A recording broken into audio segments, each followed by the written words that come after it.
deadly riots over the government's plan to avoid defaulting on its loans. Is that the unemployment keeps rising, and it has to keep rising just because you have an excess supply of goods, which is this is all borrowed money that our and that debt is owned by banks in other countries. Issuing about $1 trillion Spilling over bonds. Including right here at home. In the form of a convenient personal loan.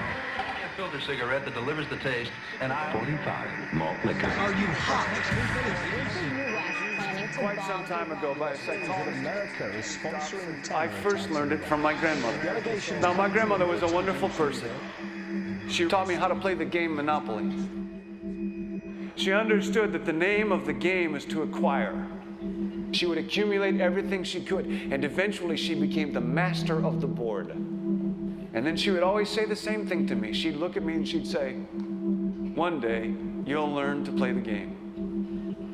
One summer, I played Monopoly almost every day, all day long. And that summer, I learned to play the game. I came to understand the only way to win is to make a total commitment to acquisition. I came to understand that money and possessions, that's the way that you keep score. And by the end of that summer, I was more ruthless than my grandmother. I was ready to bend the rules if I had to win that game. And I sat down with her to play that fall. I took everything she had. I watched her give her last dollar and quit in utter defeat.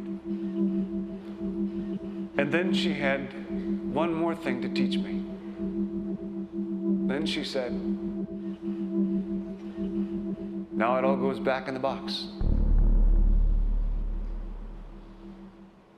All those houses and hotels, all the railroads and utility companies, all that property and all that wonderful money. Now it all goes back in the box. None of it was really yours.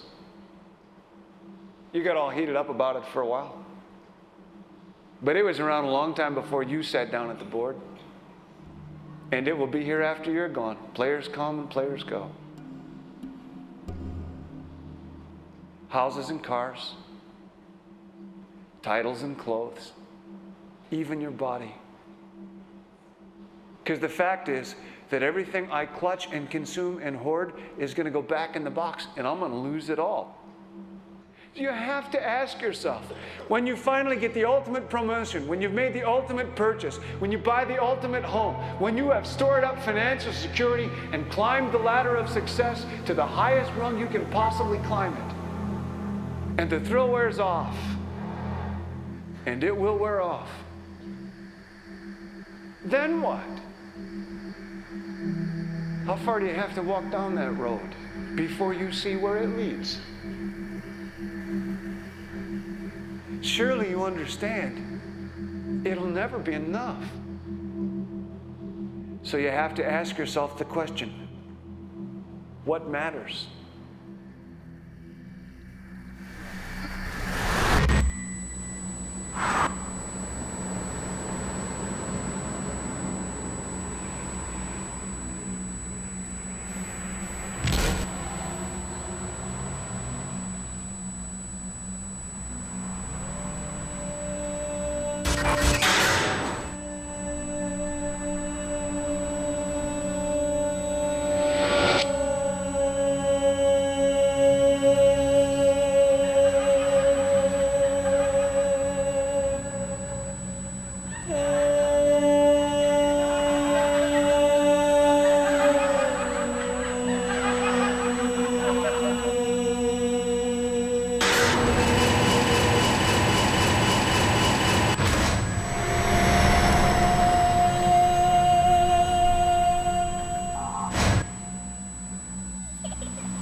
was a young man growing up in New York City, I refused to pledge allegiance to the flag. Of course, I was sent to the principal's office, and he asked me, "Why don't you want to pledge allegiance? Everybody does." I said, "Everybody once believed the earth was flat, but that doesn't make it so." I explained that America owed everything it has to other cultures and other nations, and that I would rather pledge allegiance to the earth and everyone on it. Needless to say, it wasn't long before I left school entirely, and I set up a lab in my bedroom. There I began to learn about science and nature. I realized then that the universe is governed by laws, and that the human being, along with society itself, was not exempt from these laws. Then came the crash of 1929, which began what we now call the Great Depression. I found it difficult to understand why millions were out of work, homeless, starving, while all the factories were sitting there. The resources were unchanged.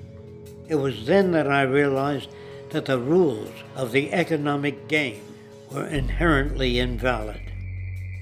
Shortly after came World War II, where various nations took turns systematically destroying each other.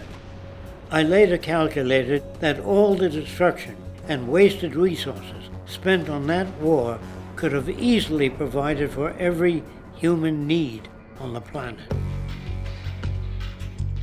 Since that time, I have watched humanity set the stage for its own extinction. I have watched as the precious finite resources are perpetually wasted and destroyed in the name of profit and free markets. I have watched the social values of society be reduced into a base artificiality of materialism and mindless consumption. And I have watched as the monetary powers control the political structure of supposedly free societies. I'm 94 years old now, and I'm afraid my disposition is the same as it was 75 years ago. This shit's got to go.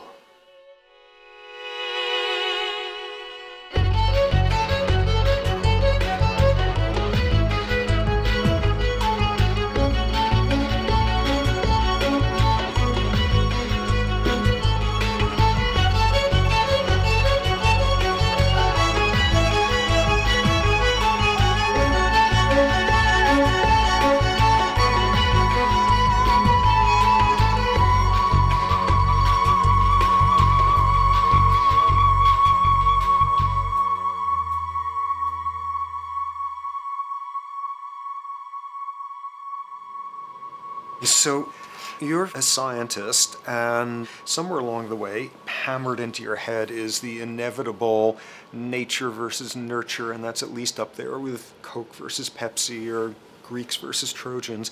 So nature versus nurture, this by now utterly oversimplifying view of where influences on how a cell deals with an energy crisis, up to what makes us who we are on the most individualistic levels of personality. And what you've got is this complete false dichotomy built around nature as deterministic. At the very bottom of all the causality of life is DNA and the code of codes and the Holy Grail, and everything is driven by it. And at the other end, a much more social science perspective, which is we are social organisms, and biology is for slime molds. Humans are free of biology, and obviously both views are nonsense. What you see instead is it is virtually impossible to understand how biology works outside the context of environment. One of the most crazy-making yet widespread and potentially dangerous notions is, oh, that behavior is genetic. Now, what does that mean? It means all sorts of subtle stuff if you sort of know modern biology, but for most people out there, what it winds up meaning is a deterministic view of life, one rooted in biology and genetics. Genes equal things that can't be changed. Genes equal things that are inevitable and that you might as well not waste resources trying to fix, might as well not put societal energies into trying to improve because it's inevitable, it's unchangeable. And that is sheer nonsense.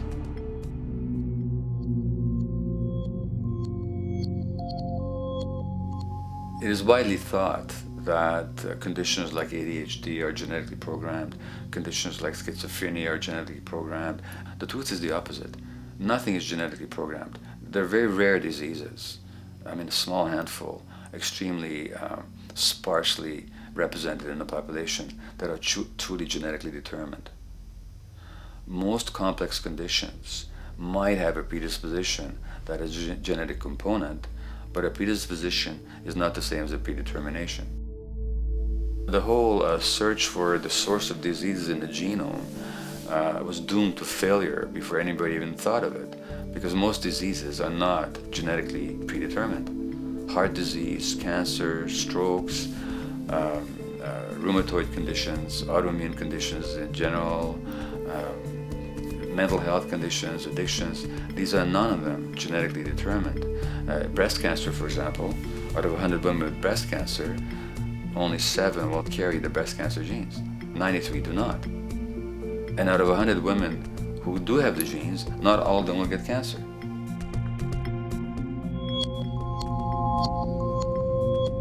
Genes are not just things that make us behave in a particular way regardless of our environment. Genes give us different ways of responding to our environment. And in fact, it looks as if some of the early childhood influences of a kind of child rearing affects gene expression, actually turning on and off different genes to put you on a different developmental track, which may suit the kind of world you've got to deal with. So, for example, a study done in Montreal with suicide victims looked at autopsies of the brains of these people. And it turned out that if a suicide victim, these are usually young adults, had been abused as children, the abuse actually caused a genetic change in the brain that was absent in the brains of people who had not been abused. That's an epigenetic effect. Epi means on top of, so that the epigenetic influence is what happens environmentally to either activate or deactivate certain genes. In New Zealand, there's a study that was done in a town called Dunedin, in which a few thousand individuals were studied from birth up to into their 20s. What they found was that they could identify a genetic mutation, an abnormal gene, which did have some relation to the predisposition to commit violence, but only if the individual had also been subjected to severe child abuse. In other words, a child with this abnormal gene would be no more likely to be violent than anybody else, and in fact they actually had a lower rate of violence than people with normal genes, as long as they weren't abused as children. Great additional example of the ways in which genes are not be-all, end-all. Fancy technique where you can take a specific gene out of a mouse, that mouse and its descendants will not have that gene, you have knocked out that gene. So there's this one gene that codes for a protein that has something to do with learning and memory, and this fabulous demonstration, knock out that gene and you have a mouse that doesn't learn as well. Ooh, a genetic basis for intelligence. What was much less appreciated in that landmark study that got picked up by the media left and right is take those genetically impaired mice and raise them in a much more enriched, stimulating environment than your normal mice in a lab cage, and they completely overcame that deficit. So when one says in a contemporary sense that, oh, this behavior is genetic, to the extent that that's even a valid sort of phrase to use, what you're saying is there is a genetic contribution to how this organism responds to environment. Genes may influence the readiness with which an organism will deal with a certain environmental challenge. That's not the version most people have in their minds. And not to be too soapboxing, but run with the old sort of version of it's genetic, and it's not that far from a history of eugenics and things of that sort. It's a widespread misconception, and it's a potentially fairly dangerous one.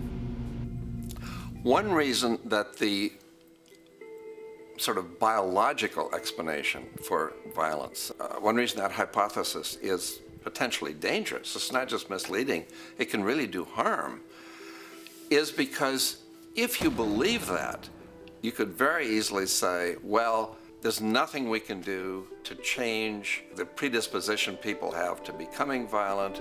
All we can do if somebody becomes violent is punish them, lock them up or execute them. But we don't need to worry about changing the social environment or the social preconditions that may lead people to become violent, because that's irrelevant. The genetic argument allows us the luxury of ignoring past and present historical and social factors. And in the words of Louis Menand, he wrote in the New Yorker, very astutely, he said, "It's all in the genes, an explanation for the way things are that does not threaten the way things are. Why should someone feel unhappy or engage in antisocial behavior when that person is living in the freest and most prosperous nation on earth? It can't be the system. There must be a flaw in the wiring somewhere," which is a good way of putting it. So the genetic argument is simply a cop-out, which allows us to ignore the social and economic and political factors that in fact underlie many troublesome behaviors.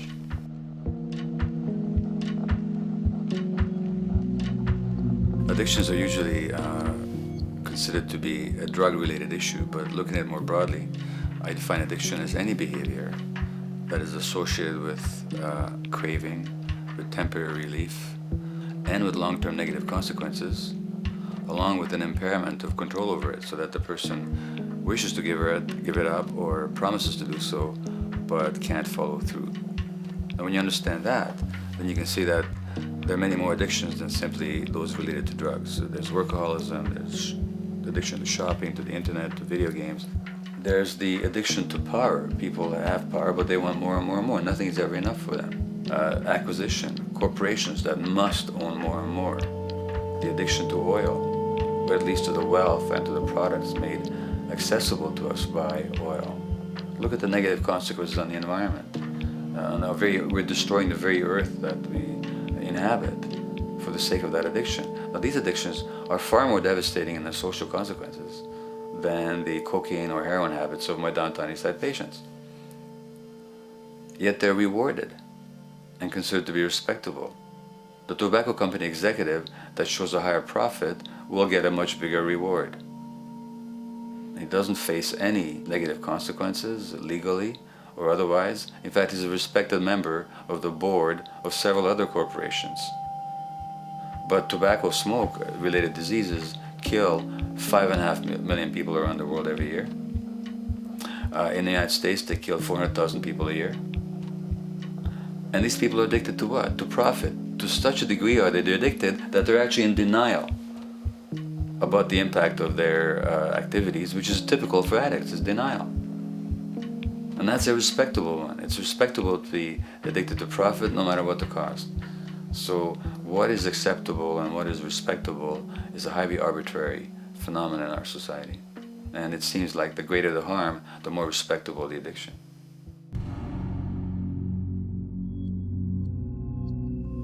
There's a general myth that drugs in themselves are addictive. In fact, the war on drugs is predicated on the idea that if you interdict the sources of drugs, you can deal with addiction that way.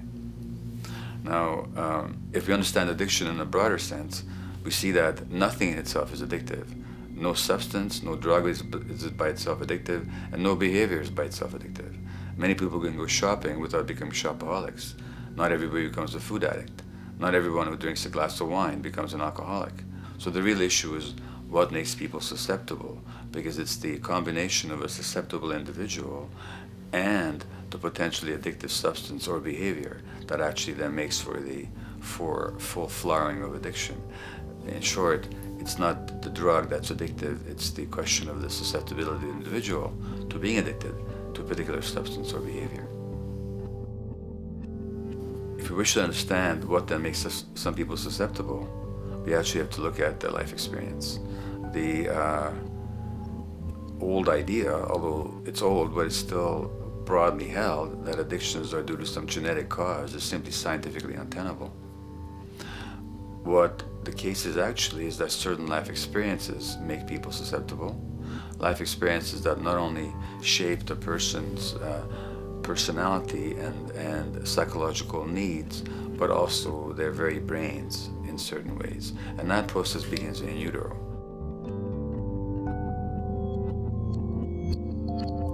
It's been shown, for example, that if you stress mothers during pregnancy, their children are more likely to have traits that predispose them to addictions. And that's because development is shaped by the psychological and social environment. So the biology of human beings is very much affected by and programmed by their life experiences beginning in utero. Environment does not begin at birth. Environment begins as soon as you have an environment. As soon as you are a fetus, you are subject to whatever information is coming through mom's circulations, hormones, levels of nutrients. Great landmark example of this, something called the Dutch hunger winter. 1944, Nazis occupying Holland. For a bunch of reasons, they decide to take all the food and divert it to Germany. For 3 months, everybody there is starving. Tens of thousands of people starve to death.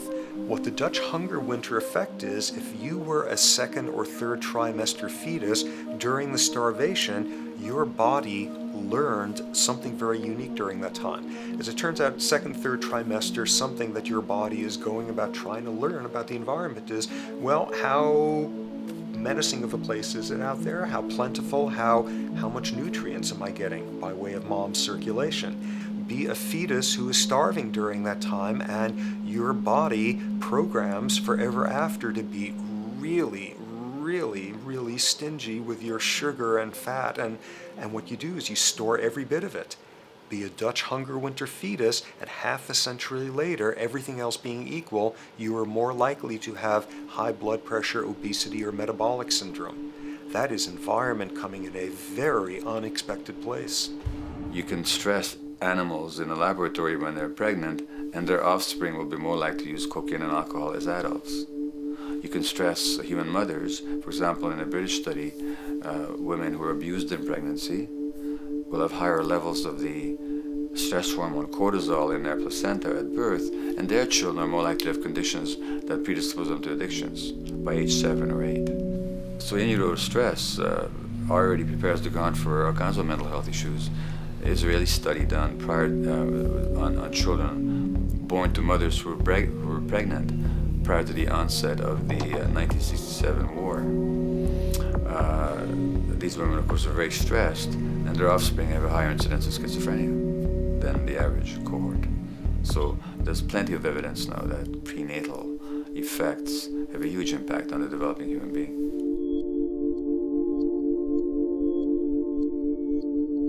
The point about human development, and specifically human brain development, is that it occurs mostly under the impact of the environment and mostly after birth. Now, if you compare us to a horse, which can run on the first day of life, we see that we are very undeveloped. We can't muster that much neurological coordination, balance, muscle strength, visual acuity until a year and a half, 2 years.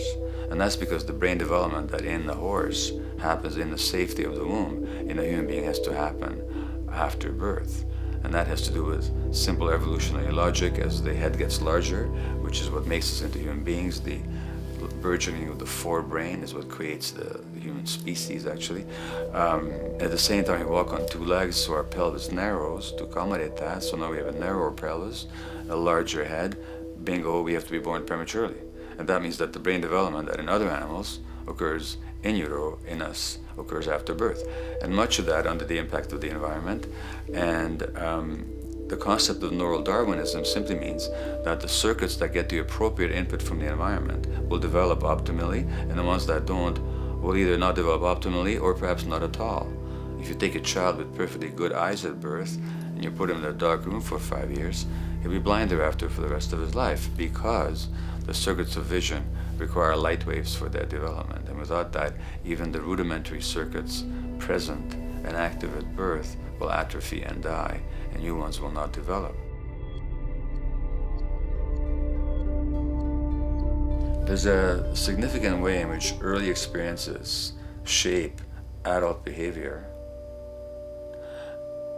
and even and especially early experiences for which there's no recall memory. It turns out that there are two kinds of memory.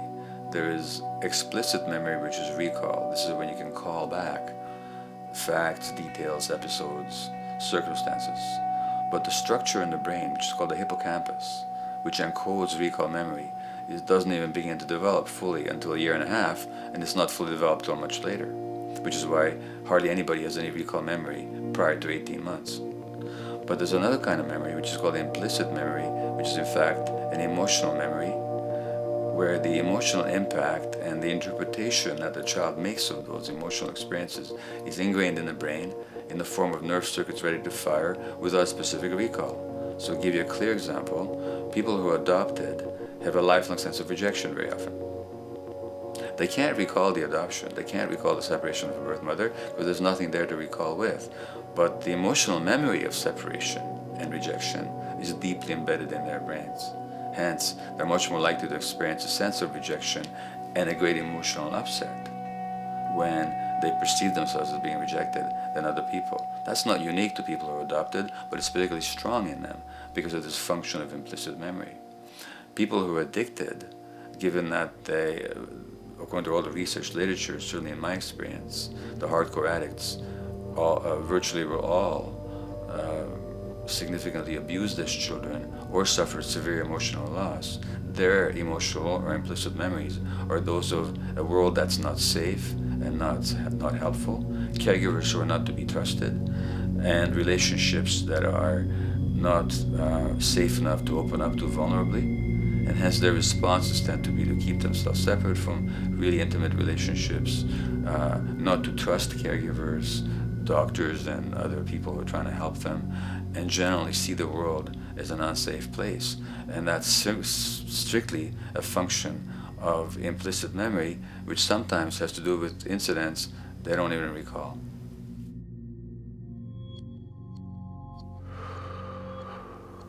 Infants who are born premature are often in incubators and various types of gadgetry and machinery for weeks and perhaps months. It's now known that if these children are touched and stroked on the back for just 10 minutes a day, that promotes their brain development. So human touch is essential for development. And in fact, infants who are never picked up will actually die.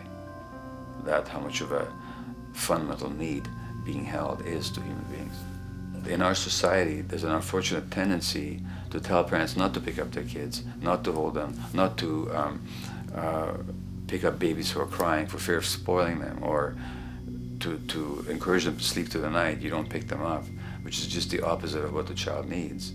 And these children might go back to sleep because they give up and their brains just shut down as a way of defending against the vulnerability of being abandoned really by their parents. But their implicit memories will be that of a world that doesn't give a damn. A lot of these differences are structured very early in life.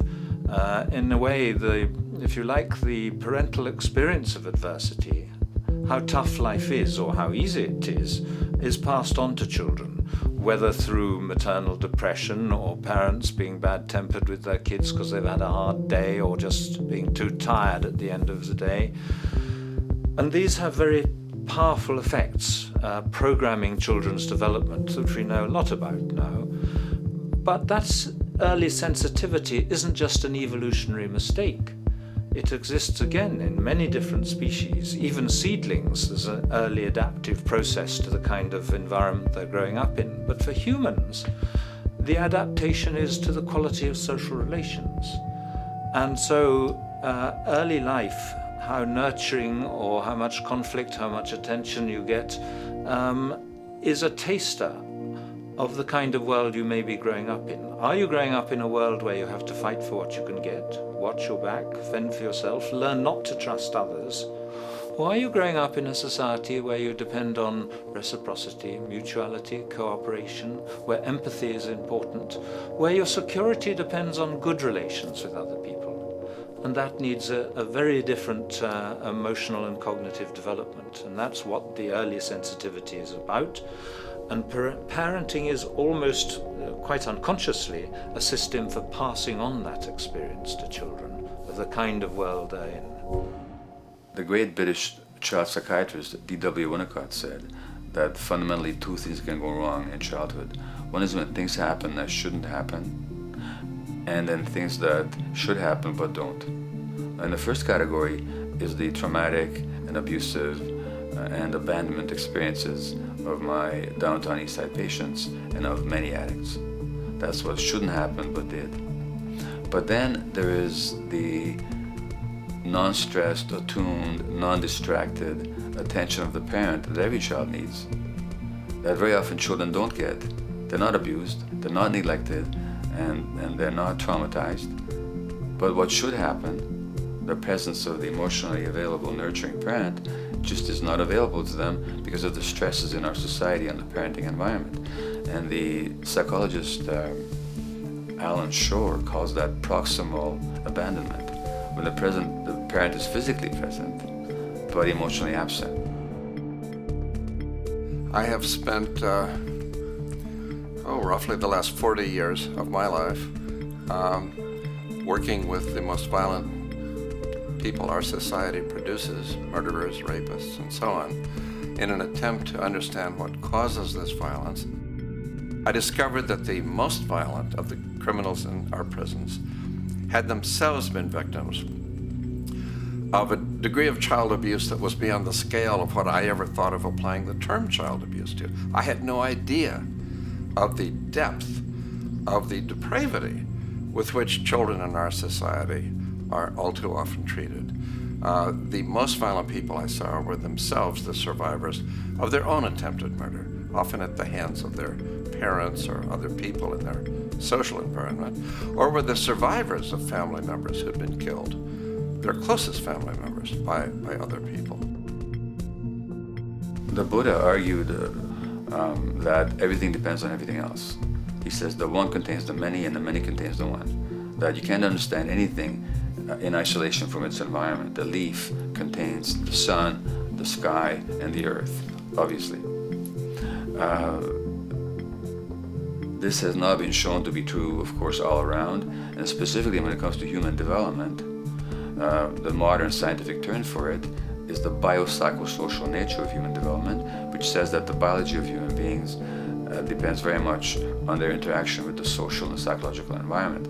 And specifically, the psychiatrist and researcher Daniel Siegel at University of California, Los Angeles, UCLA, has coined the phrase interpersonal neurobiology, which means to say that the way that our nervous system functions depends very much on our personal relationships. In the first place with the parenting caregivers, and in the second place with other important attachment figures in our lives, and in the third place with our entire culture. So that you can't separate the neurological functioning of a human being from the environment in which he or she grew up in and continues to exist in. And this is true throughout the life cycle. It's particularly true when you're dependent and helpless and your brain is developing, but it's true even in adults and even at the end of life. Human beings have lived in almost every kind of society, from the most egalitarian, hunting and gathering societies seem to have been very egalitarian, for instance, based on food sharing, gift exchange. Small bands of people living predominantly off of foraging, but a little bit of hunting. Predominantly among people you have at the least known your entire life, if not surrounded by third cousins or closer, in a world in which there is a great deal of fluidity between different groups, in a world in which there is not a whole lot in terms of material culture. This is how humans have spent most of their hominid history. And no surprise, that makes for a very different world. One of the things you get as a result of that is far less violence. organized group violence is not something that occurred at that time of human history, and that seems quite clear. So where did we go wrong? Violence is not universal. It's not symmetrically distributed throughout the human race. There is a huge variation in the amount of violence in different societies. There are some societies that have virtually no violence. There are others that destroy themselves.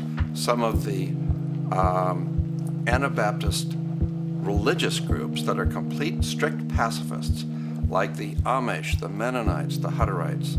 Among some of these groups, the Hutterites, there are no recorded cases of homicide. During our major wars, like World War II, where people were being drafted, they would refuse to serve in the military. They would go to prison rather than serve in the military. In the kibbutzim in Israel, the level of violence is so low that the criminal courts there will often send violent offenders, people who've committed crimes, to live on the kibbutzim in order to learn how to live a nonviolent life, because that's the way people live there. So we are amply shaped by society. Our societies, in the broader sense, including our theological, our metaphysical, our linguistic influences, etc., our societies help shape us as to whether or not we think life is basically about sin or about beauty, whether the afterlife will carry a price for how we live our lives or if it's irrelevant. In a broad sort of way, different large societies could be termed as individualistic or collectivist, and you get very different people and different mindsets, and I suspect different brains coming along with that. We in America are in one of the most individualistic of societies, and capitalism being a system that allows you to go higher and higher up a potential pyramid, and the deal is it comes with fewer and fewer safety nets. By definition, the more stratified a society is, the fewer people you have as peers, the fewer people with whom you have symmetrical, reciprocal relationships, and instead all you have are differing spots and endless hierarchies.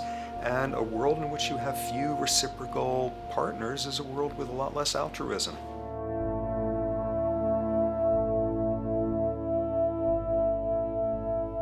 Alright, so this brings us to a total impossible juncture, which is to try to make sense in perspective of science as to what the nature is of human nature.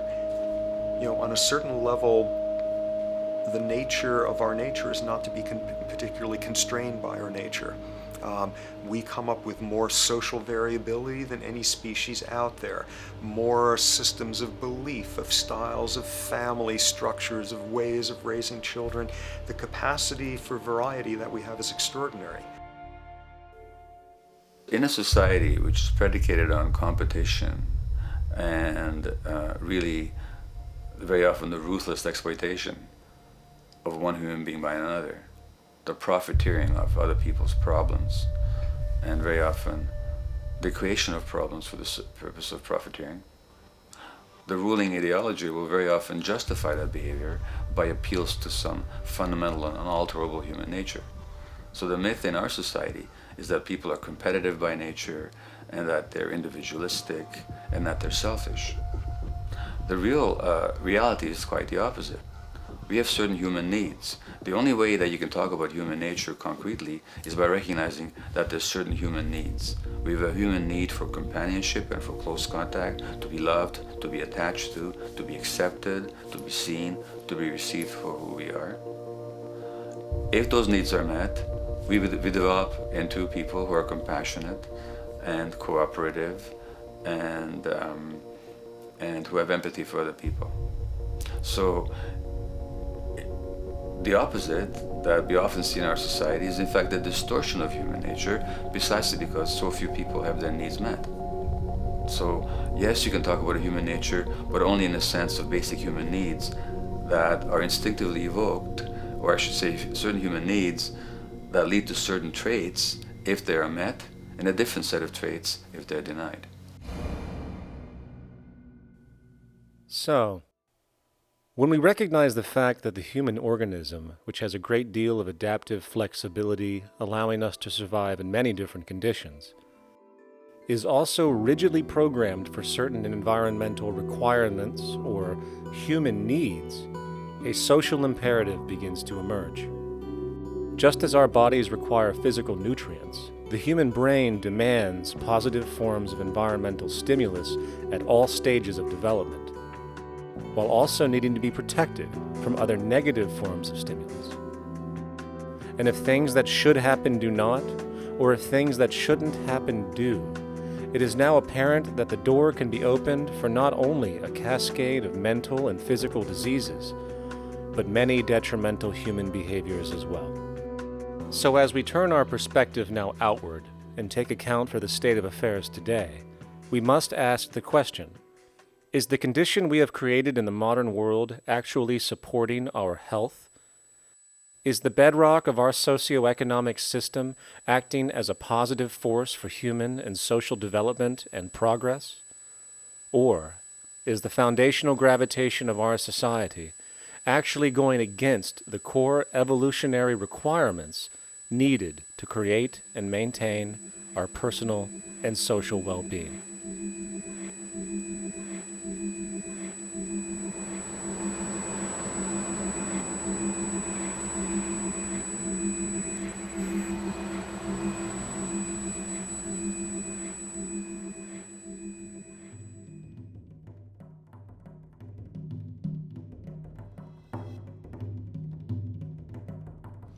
So one might ask, where did this all begin? What we have today, really a world in a state of cumulative collapse.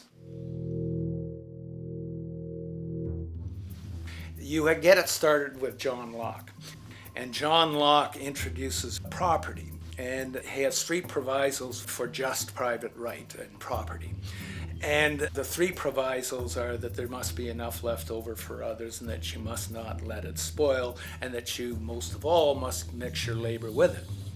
It seems justified. You mix your labor with the world, then you're entitled to the product, and as long as there's enough left over for others, and as long as it doesn't spoil, you don't allow anything to go to waste, that's okay. Well, he spends a long time of his famous treatise of government, and it's since been the canonical text for economic and political and legal understanding. Is still a classic text of study. Well, what he did is, after he gives the provisos, and you're almost thinking at the time whether you're for private property or not, he's given a very good and plausible and powerful defense of private property here. Well, he drops them. He drops them like that, right in one sentence. He says, well, once the introduction of money came in by men's tacit consent, then it became, and he doesn't say all the provisos are canceled, erased, but that's what happens. So now we have not product and your property earned by your own labor. Oh no, money buys labor now. There's no longer a consideration of whether there's enough left over for others. There's no longer a consideration of whether it spoils, because he says, well, money's like silver and gold can't spoil, therefore monies can't be responsible for waste, which is ridiculous. We're not talking about money and silver, we're talking about what its effects are. It's one non sequitur after another. Just the most startling logical legerdemain that he gets away with here. But it fits the interests of capital owners.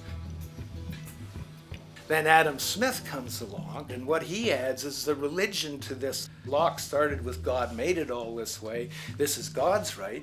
And now we get also with Smith coming along and says it's not only God's, I mean, he's not saying this, but this is what's happening philosophically in principle. He's saying it's not only a question of private property, that's all now presupposed, is given. And that there's money investors that buy labor, given. That there's no limit to how much they can buy of other men's labor, how much they can accumulate, how much inequality, that's all given now. And so he comes along, and what his big idea is, and again, it's just introduced in parentheses, en passant. You know, when people put out the goods for sale and others, you know, the supply, and other people buy them with the demand and so forth, how do we have supply equaling demand or demand equaling supply? How can they come into equilibrium? And that is one of the central notions of economics, is how do they come into equilibrium? And he says it's the invisible hand of the market that brings them into equilibrium. So now we have God is actually immanent. He just didn't give the rights to property and how, all its wherewithal and its natural rights of doing all that Locke said. Now we have the system itself as God. In fact, Smith says, when he talks, and you'll never find this quote again, you have to read the whole of the Inquiry into the Wealth of Nations. He says, the scantiness of subsistence sets limits to the reproduction of the poor, and that nature can deal with this in no other way than elimination of their children. So he anticipated evolutionary theory in the worst sense. This is well before Darwin. And so he called them the race of laborers. So you can see there was inherent racism built in here. There was an inherent acceptance, life blindness to kill innumerable children. And he thought, well, that's the invisible hand making supply meet demand and demand meet supply. So see how wise God is. So you can see a lot of the really virulent, life-destructive, eco-genocidal things that are going on now have, in a way, a thought gene back in Smith too. When we reflect on the original concept of the so-called free market capitalist system, as initiated by early economic philosophers such as Adam Smith, we see that the original intent of a market was based around real, tangible, life-supporting goods for trade.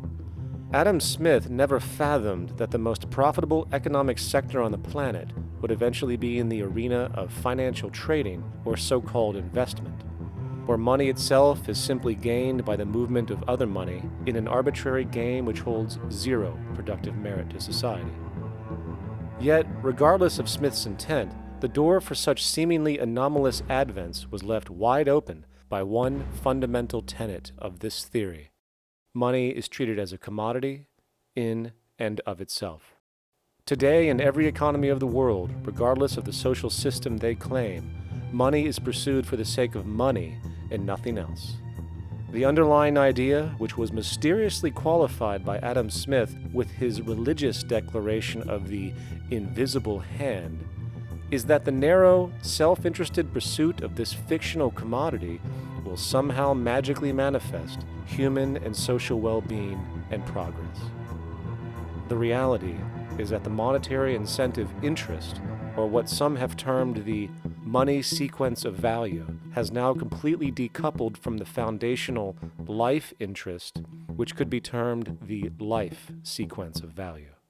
What has happened is that there's a complete confusion in economic doctrine between those two sequences. They think that the money sequence of value delivers the life sequence of value, and that's why they say if more goods are sold, if GDPs rise and so forth, therefore there'll be more well-being, enhanced well-being.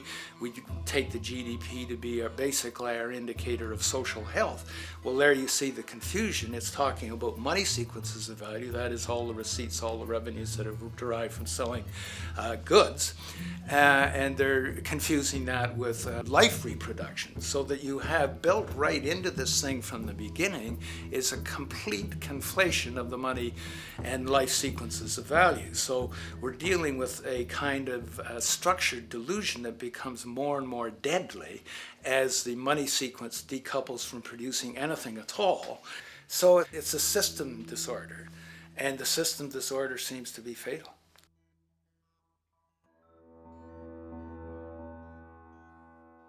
In society today, you seldom hear anyone speak of the progress of their country or society in terms of their physical well-being, state of happiness, trust, or social stability. Rather, the measures are presented to us through economic abstractions. We have the gross domestic product, the consumer price index, the value of the stock market, rates of inflation, and so on. But does this tell us anything of real value as to the quality of people's lives? No, all these measures have to do with the money sequence itself and nothing more. For example, the gross domestic product of a country is a measure of the value of goods and services sold. This measure is claimed to correlate to the standard of living of a country's people. In the United States, healthcare accounted for over 17% of GDP in 2009, amounting to over $2.5 trillion spent, hence creating a positive effect on this economic measure. And based on this logic, it would be even better for the U.S. economy if healthcare services increased more so, perhaps to $3 trillion or $5 trillion, since that would create more growth, more jobs, and hence boasted by economists as a rise in their country's standard of living. But wait a minute, what do healthcare services actually represent? Well, sick and dying people. That's right, the more unhealthy people there are in America, the better the economy. Now, that is not an exaggeration or a cynical perspective. In fact, if we step back far enough, you will realize that the GDP not only doesn't reflect real public or social health on any tangible level, it is, in fact, mostly a measure of industrial inefficiency and social degradation. And the more you see it rise, the worse things are becoming with respect to personal, social, and environmental integrity. You have to create problems to create profit. There is no profit under the current paradigm in saving lives, putting balance on this planet, having justice and peace or anything else. There's just no profit there. There's an old saying, pass a law, create a business, whether you're creating a business for a lawyer or whatever.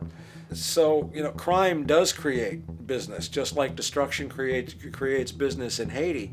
We have now roughly 2 million people incarcerated in this country, and of those, many of them are in prisons run by private corporations, Corrections Corporation of America, Wackenhut, who trade their stock on Wall Street based upon how many people are in jail. Now that's sickness, but that is a reflection of what this economic paradigm calls for. So what exactly does this economic paradigm call for? What is it that keeps our economic system going? Consumption. Or more accurately, cyclical consumption. When we break down the foundation of classic market economics, we are left with a pattern of monetary exchange that simply cannot be allowed to stop or even substantially slowed, if the society as we know it is to remain operational. There are three main actors on the economic stage: the employee, the employer, and the consumer. The employee sells labor to the employer for income. The employer sells its production services and hence goods to the consumer for income. And the consumer, of course, is simply another role of the employer and employee, spending back into the system to enable the cyclical consumption to continue. In other words, the global market system is based on the assumption that there will always be enough product demand in society to move enough money around at a rate which can keep the consumption process going. And the faster the rate of consumption, the more so-called economic growth is assumed, and so the machine goes. But hold on, I thought an economy was meant to, economize? Doesn't the very term have to do with preservation and efficiency and a reduction of waste? So how does our system, which demands consumption and the more the better, efficiently preserve or economize at all? Well, it doesn't. The intent of the market system is, in fact, the exact opposite of what a real economy is supposed to do, which is efficiently and conservatively orient the materials for production and distribution of life-supporting goods. We live on a finite planet with finite resources, where, for example, the oil we utilize took millions of years to develop, where the minerals we use took billions of years to develop. So, having a system that deliberately promotes the acceleration of consumption for the sake of so-called economic growth is pure ecocidal insanity. Absence of waste, that's what efficiency is. Absence of waste. This system is more wasteful than all the other existing systems in the history of the planet. Every level of life organization and life system is in a state of crisis and challenge and decay or collapse. No peer-reviewed journal in the last 30 years will tell you anything different. That is that every life system is in decline, as well as social programs, as well as our water access. Try to name any means of life that isn't threatened and in danger. You can't. There really isn't one, and that's very, very despairing. But we haven't even figured out the causal mechanism. We don't want to face the causal mechanism. We just want to go on, that's what insanity is, where you keep doing the same thing over and over again, though it clearly doesn't work. So you're really dealing with not an economic system, but I would go so far as to say an anti-economic system. There's an old saying that the competitive market model seeks to create the best possible goods at the lowest possible prices. This statement is essentially the incentive concept, which justifies market competition based on the assumption that the result is the production of higher quality goods. If I was going to build myself a table from scratch, I would naturally build it out of the best, most durable materials possible, right? With the intent for it to last as long as possible. Why would I want to make something poor, knowing I would have to eventually do it again and expend more materials and more energy? Well, as rational as that may seem in the physical world, when it comes to the market world, it is not only explicitly irrational, it is not even an option. It is technically impossible to produce the best of anything if a company is to maintain a competitive edge and hence remain affordable to the consumer. Literally everything created and set for sale in the global economy is immediately inferior the moment it is produced, for it is a mathematical impossibility to make the most scientifically advanced, efficient, and strategically sustainable products. This is due to the fact that the market system requires that cost efficiency, or the need to reduce expenses, exist at every stage of production, from the cost of labor to the cost of materials and packaging, and so on. This competitive strategy, of course, is to make sure the public buys their goods rather than from a competing producer, which is doing the exact same thing to also make their goods both competitive and affordable. This immutably wasteful consequence of the system could be termed intrinsic obsolescence. However, this is only one part of a larger problem. A fundamental governing principle of market economics, one that you will not find in any textbook, by the way, is the following. Nothing produced can be allowed to maintain a lifespan longer than what can be endured in order to continue cyclical consumption. In other words, it is critical that stuff break down, fail, and expire within a certain amount of time. This is termed planned obsolescence. Planned obsolescence is the backbone of the underlying market strategy of every goods-producing corporation in existence. While very few, of course, would admit to such a strategy outright, what they do is mask it within the intrinsic obsolescence phenomenon just discussed, while often ignoring or even suppressing new advents in technology which might create a more sustainable, durable good. So, if it wasn't wasteful enough that the system inherently cannot allow the most durable and efficient goods to be produced, planned obsolescence deliberately recognizes that the longer any good is in operation, the worse it is for sustaining cyclical consumption and hence the market system itself. In other words, product sustainability is actually inverse to economic growth, and hence there is a direct, reinforced incentive to make sure lifespans are short of any given good produced. And in fact, the system cannot operate any other way. One glance at the sea of landfills now spreading across the world show the obsolescence reality. There are now billions of cheaply made cell phones, computers, and other technology, each full of precious, difficult-to-mine materials such as gold, coltan, copper, now rotting in vast piles, usually due to the mere malfunction or obsolescence of small parts, which, in a conservative society, could likely be fixed or updated, and the life of the good extended. Unfortunately, as efficient as that may seem in our physical reality, living on a finite planet with finite resources, it is explicitly inefficient with respect to the market. To put it into a phrase, efficiency, sustainability, and preservation are the enemies of our economic system. Likewise, just as physical goods need to be constantly produced and reproduced, regardless of their environmental impact, the service industry operates with an equal rationale. The fact is, there is no monetary benefit to resolving any problems which are currently being serviced, At the end of the day, the last thing the medical establishment really wants is the curing of diseases such as cancer, which would eliminate countless jobs and trillions in revenue. And since we're on the subject, crime and terrorism in this system are good. Well, at least economically, for it is employing police, generating high-value commodities for security, not to mention the value of prisons that are privately owned for profit. And how about war? The war industry in America is a huge driver of GDP, one of the most profitable industries, producing weapons of death and destruction. The favorite game of this industry is to blow things up and then go and rebuild them for profit. We saw this with the windfall billion-dollar contracts made from the Iraq War. The bottom line is that socially negative attributes of society have become positively rewarded ventures for industry, and any interest in problem resolution or environmental sustainability and conservation is intrinsically counter to economic sustainability. And this is why, every time you see the GDP rise in any country, you are witnessing an increase in necessity, whether real or contrived. And by definition, a necessity is rooted in inefficiency. Hence, increased necessity means increased inefficiency.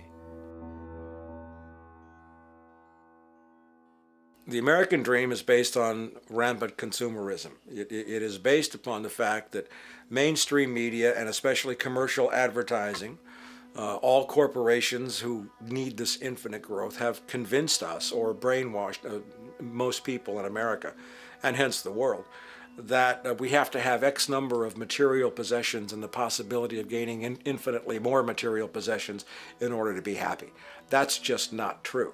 So why do people continue to buy in this way, which is ultimately eco-genocidal in its systemic effects cumulatively? And it just is classical operant conditioning. You simply put inputs of conditioning into the organism, and you have outputs of desired behaviors or goals or objectives. And it has all the resources of technology. And they boast about how they get into the minds of infants. What they hear is already making them conditioned to the brand. Then you see, well, that's how people have been such fools. In a way, they've been taught to be fools. It's a value system disorder.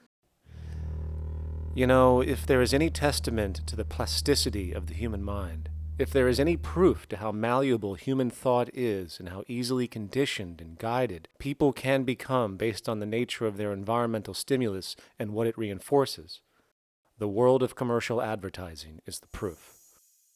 You have to stand in awe at the level of brainwashing where these programmed robots known as consumers wander the landscape only to walk into a store and spend, say, $4,000 on a handbag that likely costs $10 to make in a sweatshop overseas, only for the brand status it supposedly represents in the culture.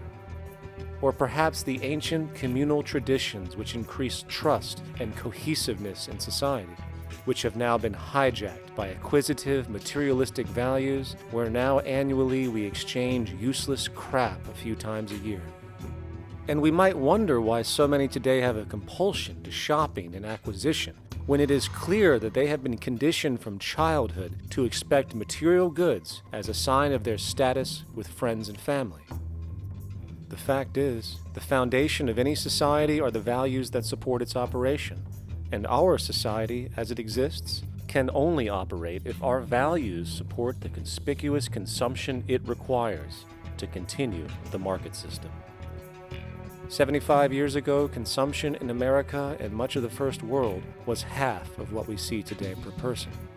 Today's new consumer culture has been manufactured and imposed due to the very real need for higher and higher levels of consumption. And this is why most corporations now spend more money on advertising than the actual process of product creation itself.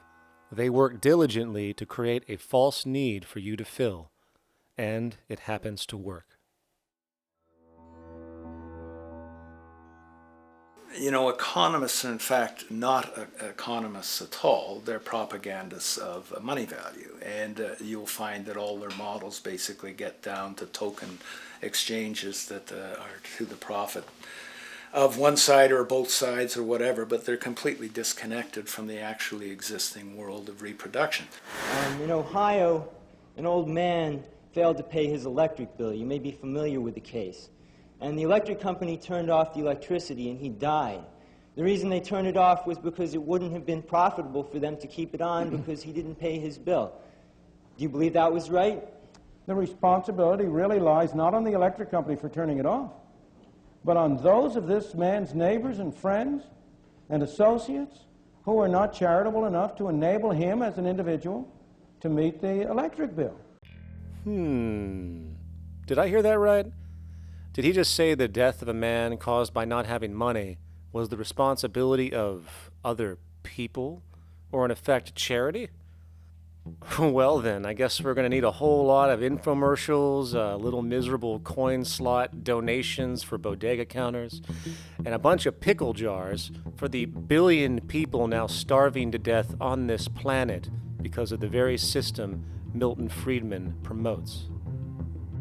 Whether you are dealing with the philosophies of Milton Friedman, F.A. Hayek, John Maynard Keynes, Ludwig von Mises, or any other major market economist, the basis of rationale rarely leaves the money sequence.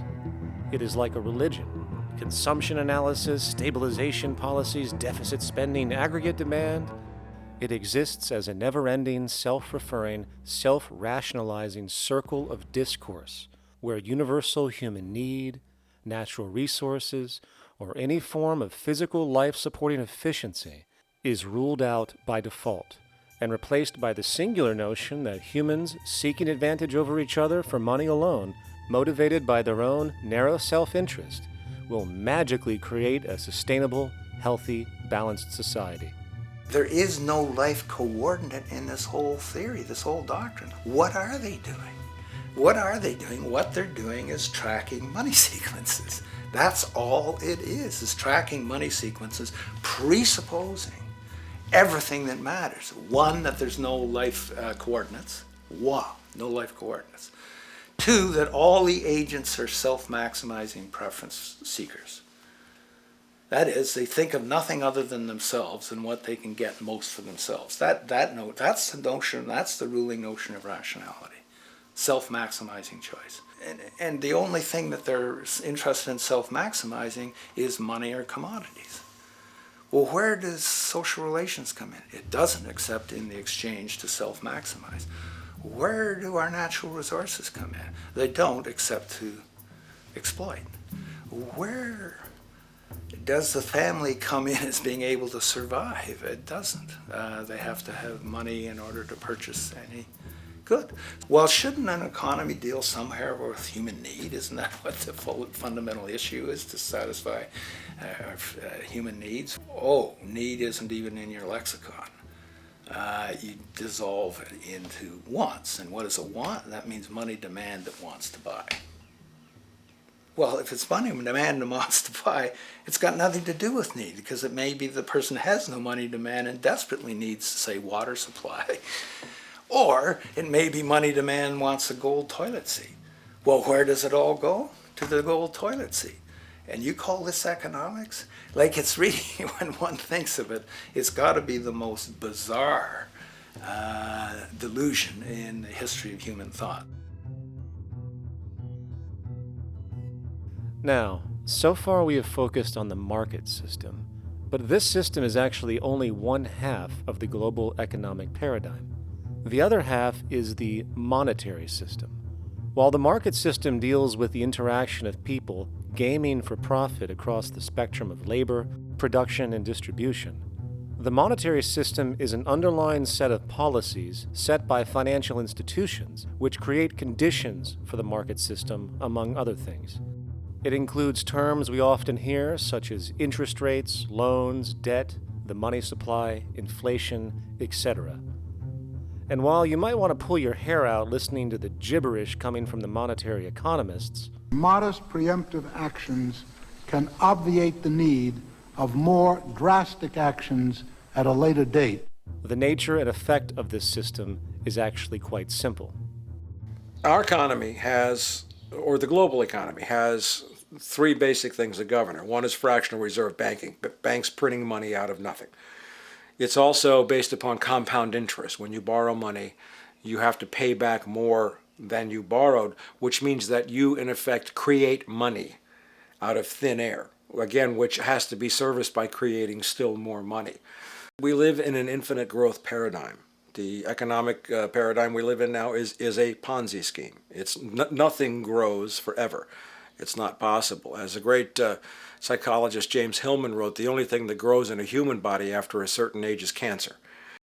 It's not just the amount of money that has to keep growing, it's the amount of consumers. Consumers to borrow money at interest to generate more money, and obviously that's not possible on a finite planet. People are basically vehicles to just create money, which must create more money to keep the whole thing from falling apart, which is what's happening right now. There are really only two things anyone needs to know about the monetary system. 1. All money is created out of debt. Money is monetized debt, whether it materialized from treasury bonds, home loan contracts, or credit cards. In other words, if all outstanding debt was to be repaid right now, there would not be $1 in circulation. And 2, interest is charged on virtually all loans made, and the money needed to pay back this interest does not exist in the money supply outright. Only the principal is created by the loans, and the principal is the money supply.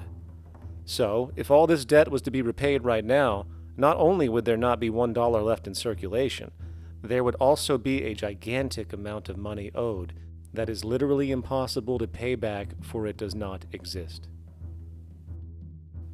The consequence of all of this is that two things are inevitable: inflation and bankruptcy. As far as inflation, this can be seen as an historical trend in virtually every country today, and easily tied to its cause, which is the perpetual increase of the money supply, which is required to cover the interest charges and keep the system going. As far as bankruptcy, it comes in the form of debt collapse.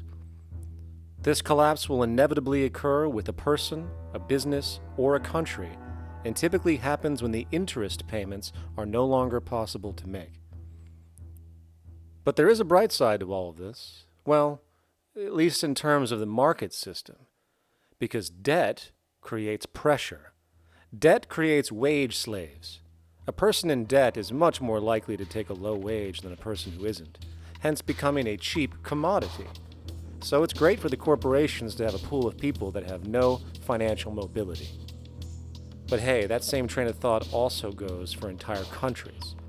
The World Bank and the International Monetary Fund, which mostly serve as proxies for transnational corporate interests, give gigantic loans to troubled countries at very high interest rates, and then, once the countries are deeply in the hole and can't pay, austerity measures are applied, the corporations swoop in, set up sweatshops, and take their natural resources.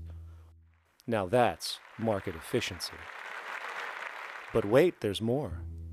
You see, there's this unique hybrid of the monetary and market system called the stock market, which rather than, actually produce anything real, they just buy and sell money itself. And when it comes to debt, you know what they do? That's right, they trade it. They actually buy and sell debt for profit, from credit default swaps and collateralized debt obligations for consumer debt, to complex derivative schemes used to mask the debt of entire countries, such as the collusion of investment bank Goldman Sachs in Greece, which nearly collapsed the entire European economy. So when it comes to the stock market and Wall Street, we have an entirely new level of insanity born out of the money sequence of value. All you need to know about markets was written in an editorial in the Wall Street Journal a couple years ago. It was called Lessons of the Brain-Damaged Investor. And in this editorial, they explain why people with slight brain damage do better as investors than people with normal brain functionality. Why? Because the slightly brain-damaged person has no empathy. And that's the key. If you don't have any empathy, you do well as an investor. And so Wall Street breeds people who have no empathy, to go in there and to make decisions and make trades that they have no compunction about and no thought whatsoever as to what they're doing might affect their fellow human being. So they breed these robots, these people who have no souls. And since they don't even want to pay these people anymore, they're now breeding robots, real algorithmic traders. Goldman Sachs and the high-frequency trading scandal. They put a computer next to the exchange, the New York Stock Exchange. This computer, this co-located computer, as they call it, it front-runs all the trades on the exchange, and it hits the exchange with volumes of orders in ways that scalp pennies and nickels away from the exchange. It's like they're siphoning money all day long. They went one quarter last year, 30 or 60 straight days without a single down day and made millions of dollars every single day. Is that because, well, that's statistically impossible. When I worked on Wall Street, the way it works is everyone kicks upstairs the bribes. The brokers bribe to the office manager bribes to the regional sales manager bribes to the national sales manager. It's a common understanding. At Christmas, who gets the biggest bonus at Christmas in an average brokerage office? The compliance officer. The compliance officer sits there all day long. He's supposed to be making sure you don't violate any of the margin rules and you're complying with the law. Of course, yeah, to the extent that you can bribe the compliance officer, yeah, that's right, you are complying with the law. So how does fraud has become the system? It's no longer a byproduct. It is the system. You know, it's like that old Woody Allen joke. He says, "Doctor, my brother thinks he's a chicken." And the doctor says, "Take a pill, and that should cure the problem." And he says, "No, doctor, you don't understand. We need the eggs." Okay? So the trading of fraudulent claims back and forth between banks to generate fees, to generate bonuses, has become the GDP producing growth engine of the United States economy. Even though they're essentially trading fraudulent claims that there's absolutely no hope of ever paying back. They're processing and generating and resecuritizing nothing. If I write $20 billion on a cocktail napkin and I sell it to JP Morgan, while JP Morgan writes $20 billion on a cocktail napkin, and we swap those two cocktail napkins at a bar, and we each pay ourselves 1/4% in a fee, we make a lot of money for our Christmas bonus. We each have on our books a $20 billion cocktail napkin, which has no real value until such time as the system is no longer able to absorb bogus cocktail napkins, in which case we go to the government to get bailed out. And because of Wall Street and the global stock market, there are now conservatively about $700 trillion of outstanding fraudulent claims known as derivatives, still waiting to collapse, a value amounting to over 10 times the gross domestic product of the entire planet. And while we have seen the bailouts of corporations and banks by governments, which of course comedically borrow their money from banks to begin with, we are now seeing attempts to bail out whole countries by conglomerates of other countries through the international banks. But how do you bail out a planet? There is no country out there that isn't now saturated in debt. The cascade of sovereign debt defaults we have seen can only be the beginning when the math is taken into account. It has been estimated in the United States alone that income tax would need to be raised to 65% per person just to cover the interest in the near future. Economists are now foreshadowing that within a few decades, 60% of the countries on the planet will be bankrupt. But hold on, let me get this straight. The world is going bankrupt, whatever the hell that means, because of this idea called debt, which doesn't even exist in the physical reality. It's only part of a game that we've invented. And yet the well-being of billions of people is now being compromised. Extreme layoffs, tent cities, accelerating poverty, austerity measures imposed, schools shutting down, child hunger, and other levels of familial deprivation, all because of this elaborate fiction. What are we, fucking stupid? Hey, Mars, my man. Help a brother out, huh? Grow up, kid.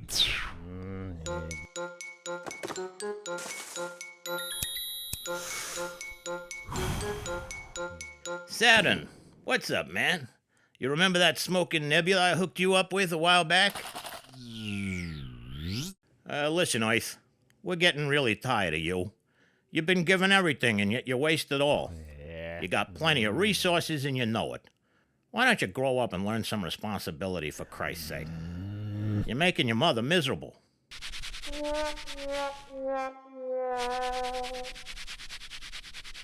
You're on your own, pal. Yeah, whatever.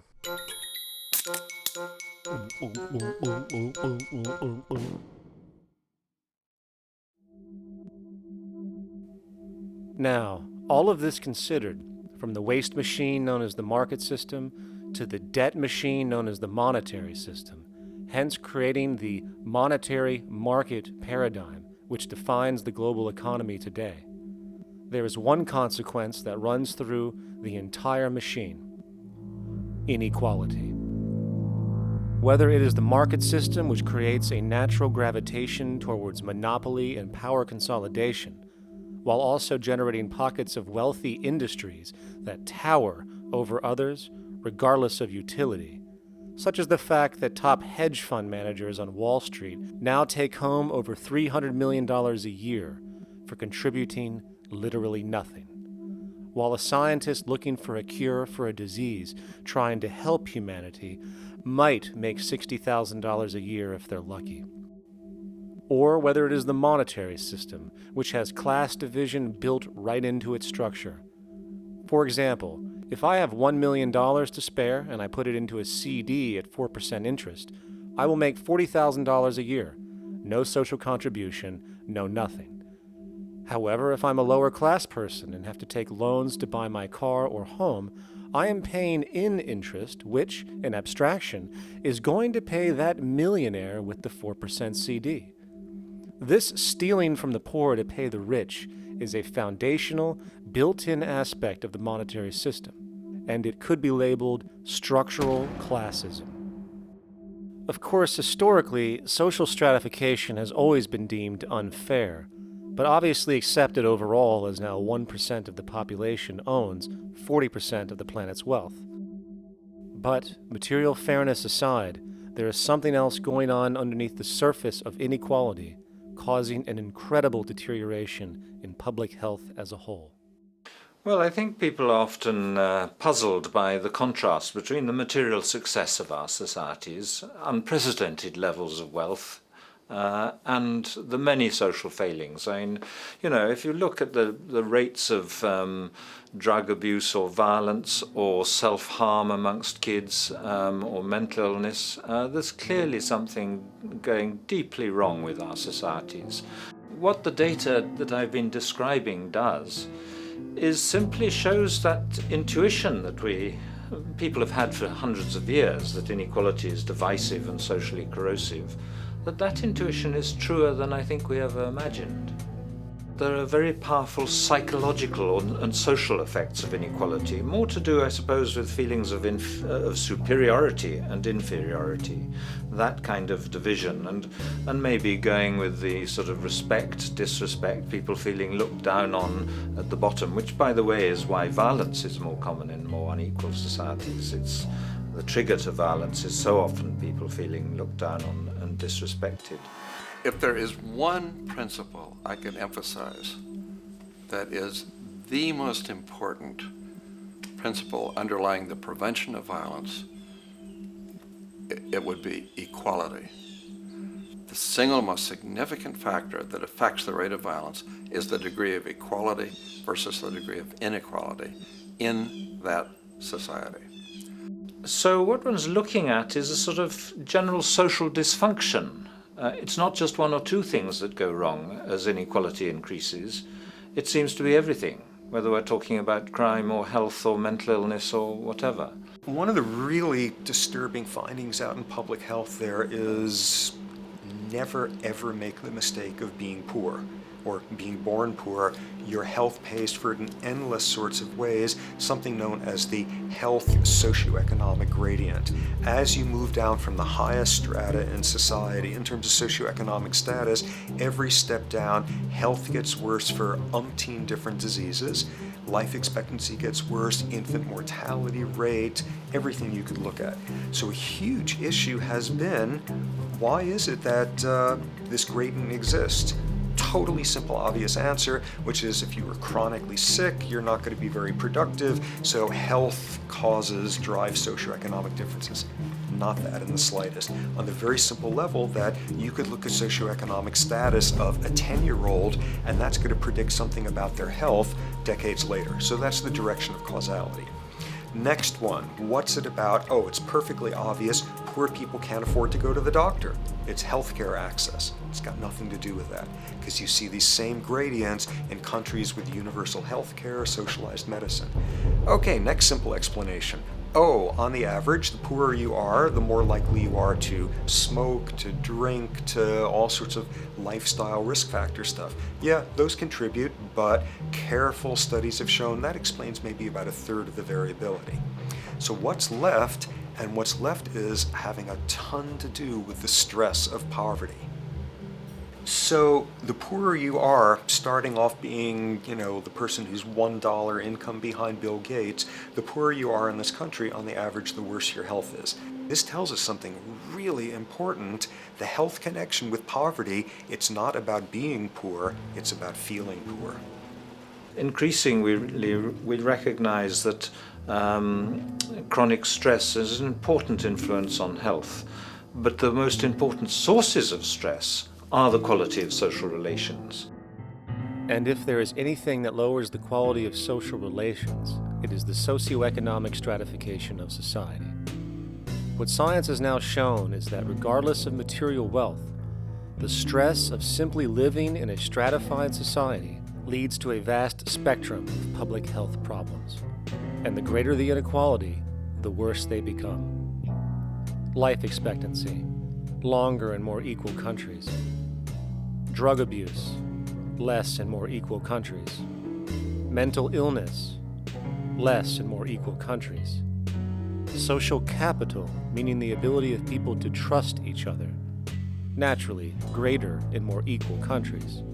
Educational scores, higher in more equal countries. Homicide rates, less in more equal countries.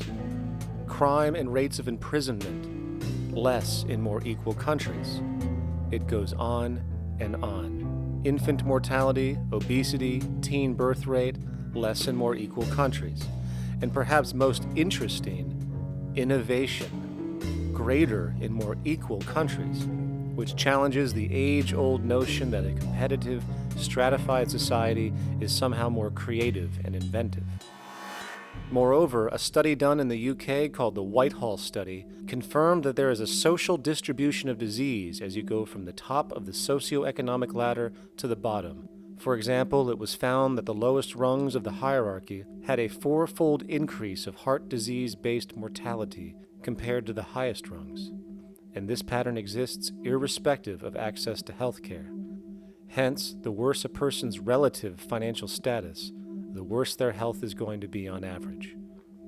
This phenomenon is rooted in what could be termed psychosocial stress, and it is at the foundation of the greatest social distortions plaguing our society today.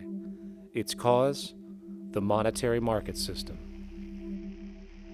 Make no mistake, the greatest destroyer of ecology, the greatest source of waste and depletion and pollution, the greatest purveyor of violence, war, crime, poverty, animal abuse, and inhumanity, the greatest generator of social and personal neuroses, mental disorders, depression, anxiety, not to mention the greatest source of social paralysis, stopping us from moving into new methodologies for personal health, global sustainability, and progress on this planet, is not some corrupt government or legislation, not some rogue corporation or banking cartel, not some flaw of human nature, and not some secret hidden cabal that controls the world.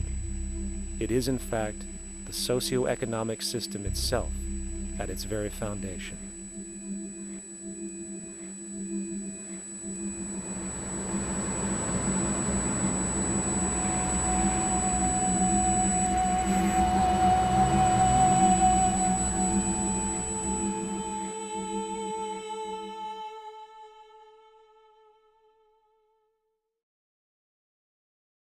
Let's imagine for a moment we had the option to redesign human civilization from the ground up.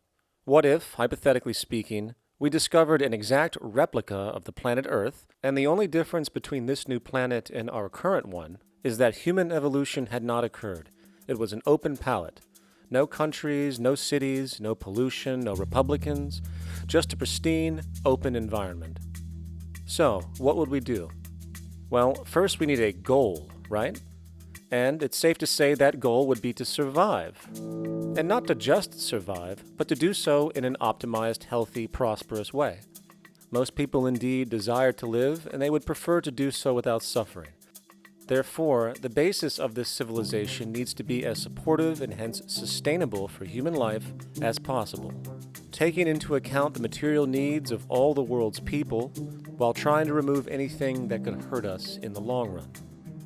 That goal of, say, maximum sustainability understood, the next question regards our method. What kind of approach do we take? Well, let's see. Last I checked, politics was the method of social operation on Earth. So what do the doctrines of the Republicans, liberals, conservatives, or socialists have to say about societal design? Not a damn thing. Okay, then what about religion? Surely the great creator had to have left some blueprint somewhere. No, nothing I can find. Okay then, so what's left? It appears something called science.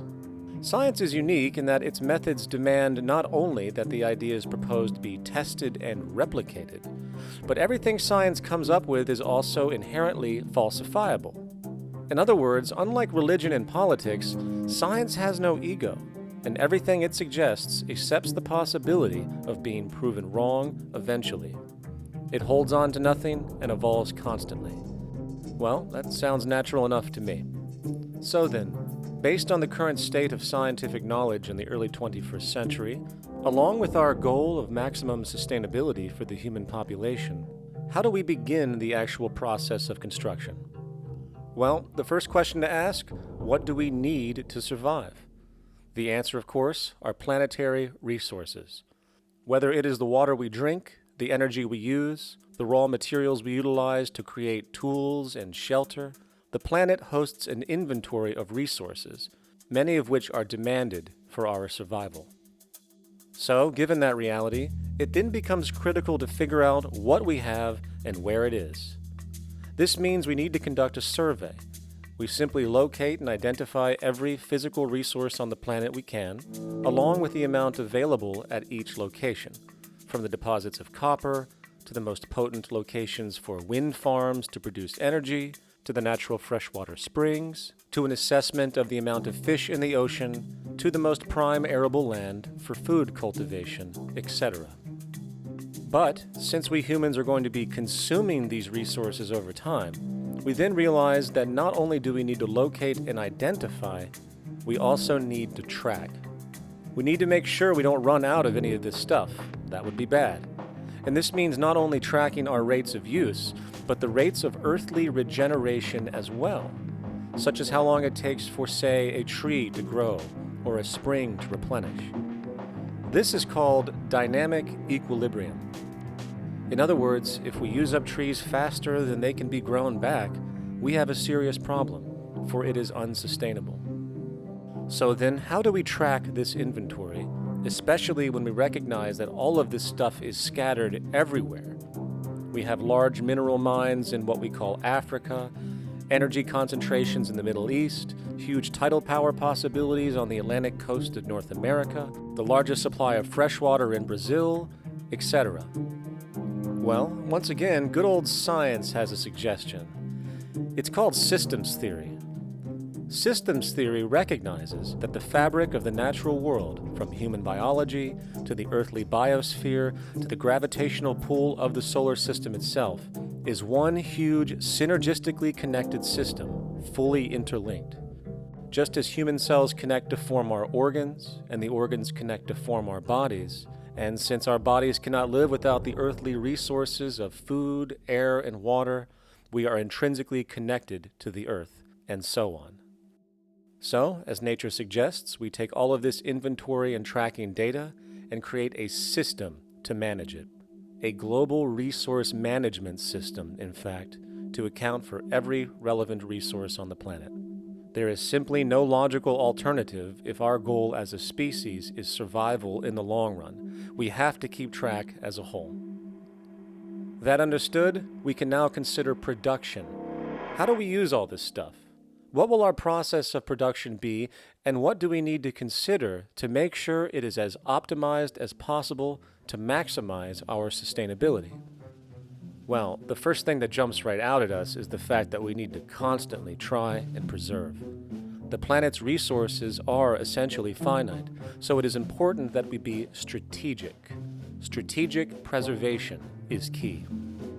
The second thing we recognize is that some resources are really not as good as others in their performance.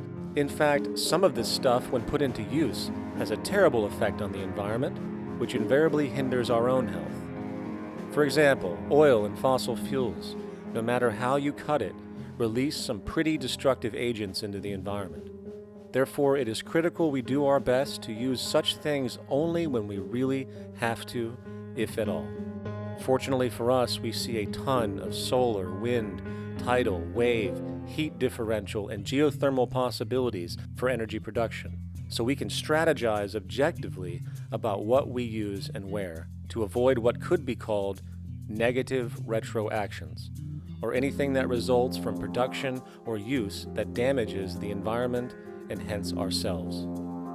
We will call this strategic safety to couple in with our strategic preservation. But production strategies do not stop there. We are going to need an efficiency strategy for the actual mechanics of production itself. And what we find is that there are roughly 3 specific protocols we must adhere to. 1. Every good we produce must be designed to last as long as possible. Naturally, the more things break down, the more resources we are going to need to replace them, and the more waste produced. 2. When things do break down or are no longer usable for whatever reason, it is critical that we harvest or recycle as much as we possibly can. So the production design must take this into account directly at the very earliest stages. 3. Quickly evolving technologies, such as electronics, which are subject to the fastest rates of technological obsolescence, would need to be designed to foreshadow and accommodate physical updates.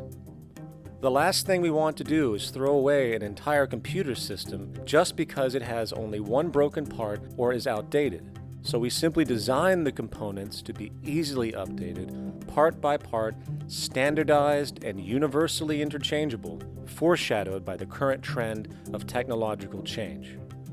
And when we realize that the mechanisms of strategic preservation, strategic safety, and strategic efficiency are purely technical considerations, devoid of any human opinion or bias, we simply program these strategies into a computer which can weigh and calculate all the relevant variables, allowing us to always arrive at the absolute best method for sustainable production based on current understandings.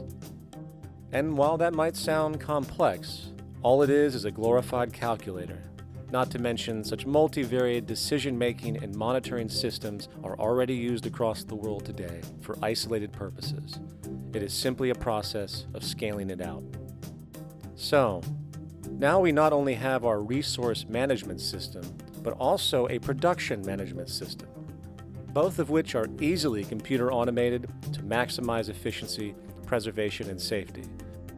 The informational reality is that the human mind, or even a group of humans, cannot track what needs to be tracked. It must be done by computers, and it can be. And this brings us to the next level, distribution. What sustainability strategies make sense here? Well, since we know that the shortest distance between 2 points is a straight line, and since energy is required to power transport machines, The less transport distance, the more efficient. Producing goods in one continent and shipping them over to another only makes sense if the goods in question simply cannot be produced in the target area. Otherwise, it is nothing but wasteful. We must localize production so distribution is simple, fast, and requires the least amount of energy. We'll call this the proximity strategy, which simply means we reduce the travel of goods as much as possible, whether raw materials or finished consumer products. Of course, it might also be important to know what goods we are transporting and why, and this falls under the category of demand. And demand is simply what people need to be healthy and to have a high quality of life. The spectrum of material human needs range from core life-supporting necessities, such as food, clean water, shelter, to social and recreational goods, which allow for relaxation and personal social enjoyment, both important factors in human and social health overall.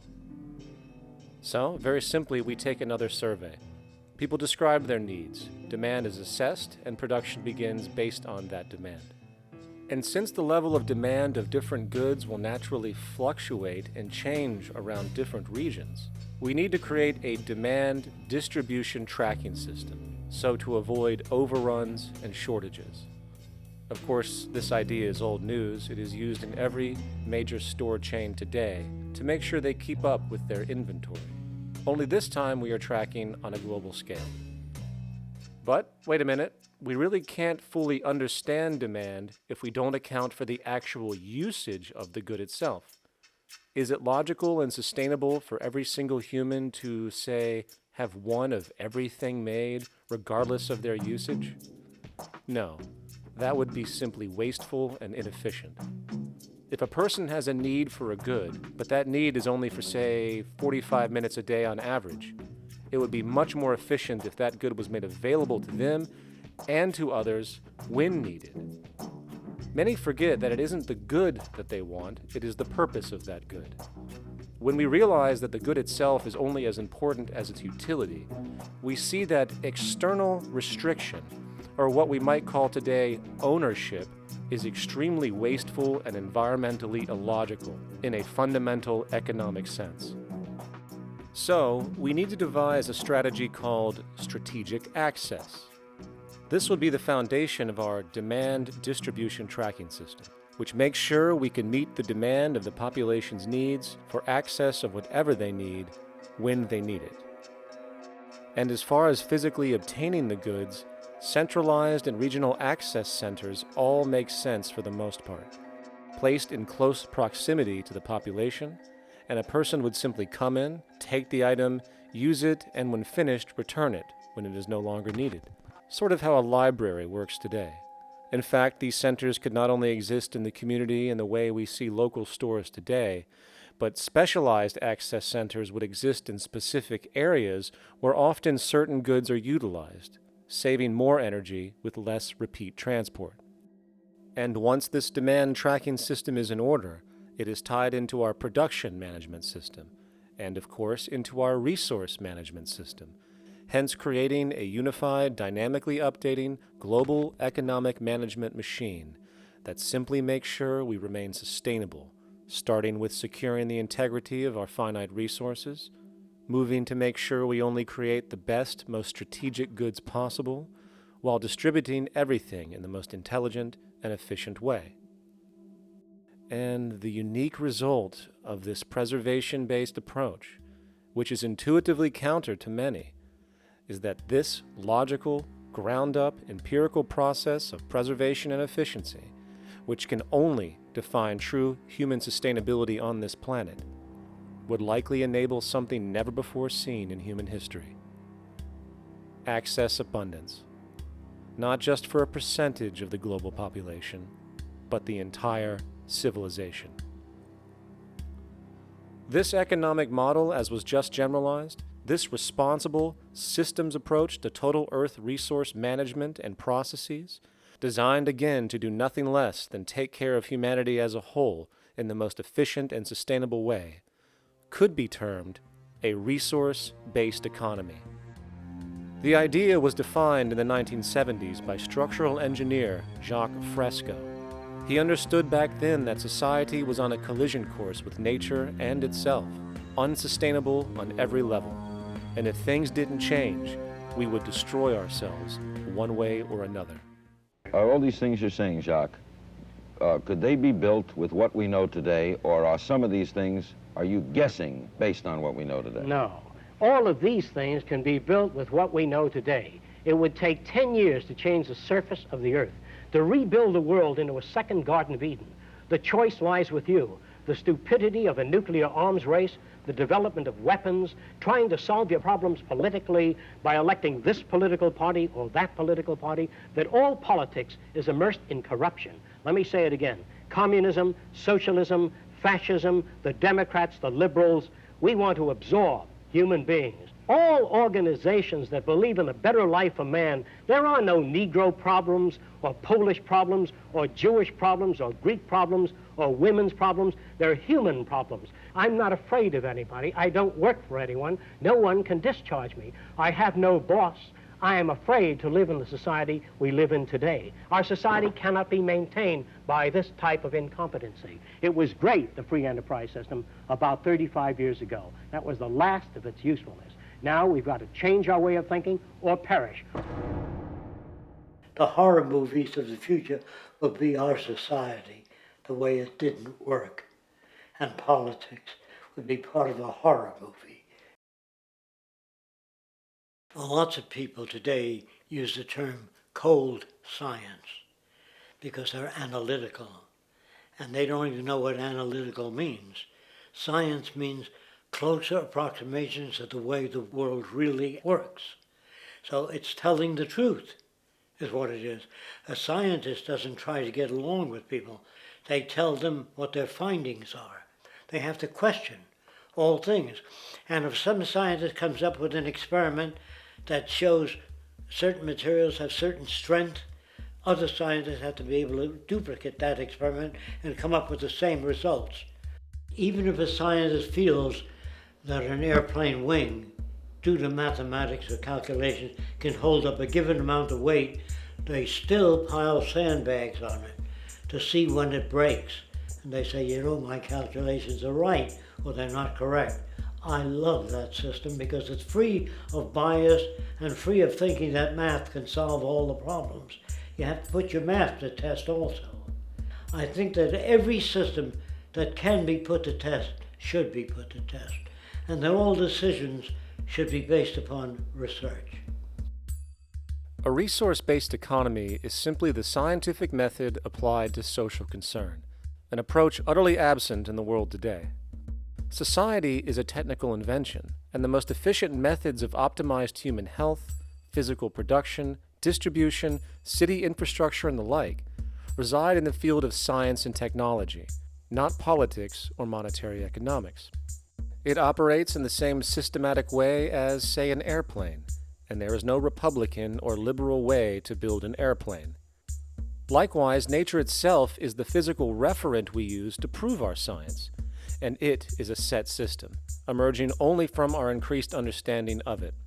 In fact, it has no regard for what you subjectively think or believe to be true. Rather, it gives you an option. You can learn and fall in line with its natural laws and conduct yourself accordingly, invariably creating good health and sustainability, or you can go against the current to no avail. It doesn't matter how much you believe you can just stand up right now and walk on the wall next to you. The law of gravity will not allow it. If you do not eat, you will die. If you are not touched as an infant, you will die. As harsh as it may sound, nature is a dictatorship, and we can either listen to it and come in harmony with it, or suffer the inevitable adverse consequences. So, a resource-based economy is nothing more than a set of proven, life-supporting understandings where all decisions are based upon optimized human and environmental sustainability. It takes into account the empirical life ground, which every human being shares as a need, regardless, again, of their political or religious philosophy. There is no cultural relativism to this approach. It isn't a matter of opinion. Human needs are human needs, and having access to the necessities of life such as clean air, nutritious food, and clean water, along with a positively reinforcing, stable, nurturing, and non-violent environment, is demanded for our mental and physical health, our evolutionary fitness, and hence the species' survival itself. A resource-based economy would be based upon available resources. You can't just bring a lot of people to an island or build a city of 50,000 people without having access to the necessities of life. So when I use the term a comprehensive systems approach, I'm talking about doing an inventory of the area first and determining what that area can supply, not just architectural approach, not just design approach, but design must be based on all of the requirements to enhance human life. And that's what I mean by an integrated way of thinking. Food, clothing, shelter, warmth, love, all those things are necessary. If you deprive people of any of them, you have a lesser human being, less capable of functioning. As previously outlined, a resource-based economy's ground-up, global, systems approach to extraction, production, and distribution is based upon a set of true economic mechanisms, or strategies, which guarantee efficiency and sustainability in every area of the economy. So, continuing this train of thought regarding logical design, what is next in our equation? Where does all this materialize? Cities. The advent of the city is a defining feature of modern civilization. Its role is to enable efficient access to the necessities of life, along with increased social support and community interaction. So how would we go about designing an ideal city? What shape should we make it? Square? Trapezoid? Well, given we're going to be moving around the thing, we might as well make it as equidistant as possible for ease, hence the circle. What should the city contain? Well, naturally we need a residential area, a goods production area, a power generation area, an agricultural area. But we also need nurturing as human beings, hence culture, nature, recreation, and education. So let's include a nice open park, an entertainment events area for cultural purposes and socializing, and educational and research facilities. And since we're working with a circle, it seems rational to place these functions in belts based on the amount of land required for each goal, along with ease of access. Very good. Now, let's get down to specifics. First, we need to consider the core infrastructure, or intestines, of the city organism. These would be the water, good, waste, and energy transport channels. Just as we have water and sewage systems under our cities today, we would extend this channeling concept to integrate waste recycling and delivery itself. No more mailmen or garbage men. It is built right in. We could even use automated pneumatic tubes and similar technologies. Same goes for transport. It needs to be integrated and strategically designed to reduce or even remove the need for wasteful, independent automobiles. Electric trams, conveyors, transveyors, and maglevs, which can take you virtually anywhere in the city, even up and down, along with connecting you to other cities as well. And of course, in the event an automobile is required, it is automated by satellite for safety and integrity. In fact, this automation technology is in working order right now. Automobile accidents kill about 1.2 million people every single year, injuring about 50 million. This is absurd and doesn't have to occur. Between efficient city design and automated driverless cars, this death toll can be virtually eliminated. Agriculture. Today, through our haphazard, cost-cutting industrial methods, using pesticides, excessive fertilizers, and other means, we have successfully destroyed much of the arable land on this planet, not to mention also extensively poisoning our bodies. In fact, industrial and agricultural chemical toxins now show up in virtually every human being tested, including infants. Fortunately, there is a glaring alternative: the soilless mediums of hydroponics and aeroponics, which also reduce nutrient and water requirements by up to 75% of our current usage. Food can now be organically grown on an industrial scale in enclosed vertical farms, such as in 50-story 1-acre plots. virtually eliminating the need for pesticides and hydrocarbons in general. This is the future of industrial food cultivation, efficient, clean, and abundant. So, such advanced systems would be, in part, what comprise our agricultural belt, producing all the food required for the entire city's population, with no need to import anything from the outside, saving time, waste, and energy. And speaking of energy, the energy belt would work in a systems approach to extract electricity from our abundant renewable mediums, specifically wind, solar, geothermal, and heat differentials, and if near water potentials, tidal and wave power. To avoid intermittency and make sure a positive net energy return occurs, these mediums would operate in an integrated system, powering each other when needed, while storing excessive energy to large supercapacitors under the ground, so nothing can go to waste. And not only does the city power itself, particular structures will also power independently and generate electricity through photovoltaic paints, structural pressure transducers, the thermocouple effect, and other current but underutilized technologies. But of course, this begs the question, how does this technology and goods in general get created in the first place? This brings us to production. The industrial belt, apart from having hospitals and the like, would be the hub of factory production.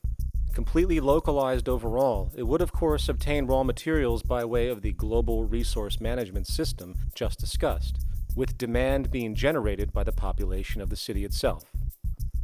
As far as the mechanics of production, we need to discuss a new, powerful phenomenon which was sparked very recently in human history and is on pace to changing everything. It's called mechanization, or the automation of labor. Well, if you look around you, you'll notice that almost everything that we use today is built automatically. Your shoes, your clothes, your home appliances, your car, and so on, they are all built by machines in an automatic way.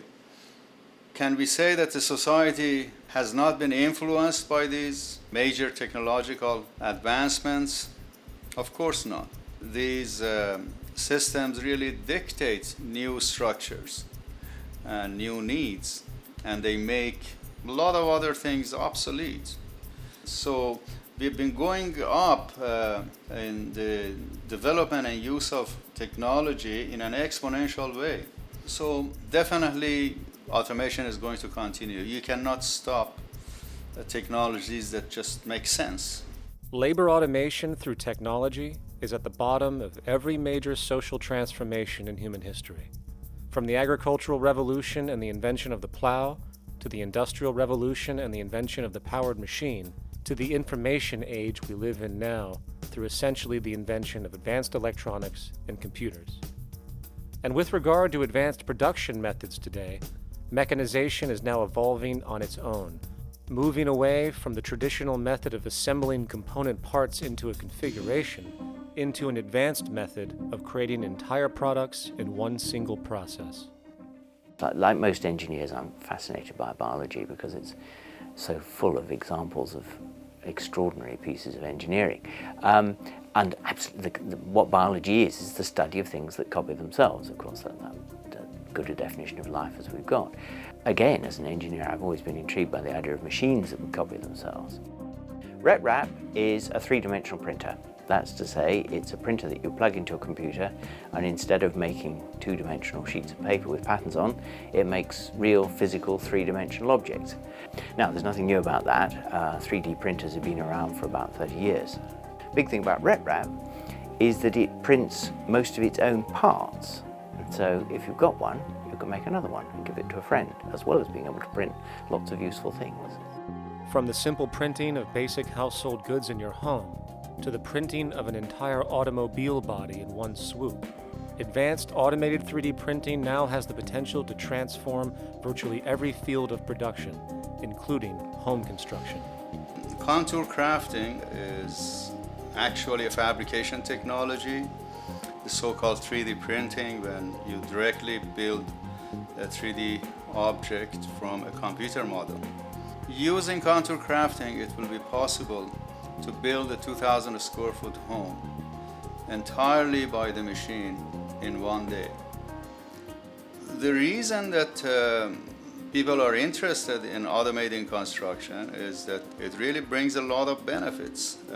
For example, construction is pretty labor intensive, and although it provides job for a sector of the society, it also has issues and complications. For example, construction is the most dangerous job that there is. It is worse than mining and agriculture. It has got the highest level of fatality almost in every country. Another issue is the waste. An average home in the United States has 3 to 7 tons of waste. So this is huge if we look at the impact of construction and knowing that about 40% of all materials in the world are used in construction. So a big waste of energy and resources and big damage to the environment as well.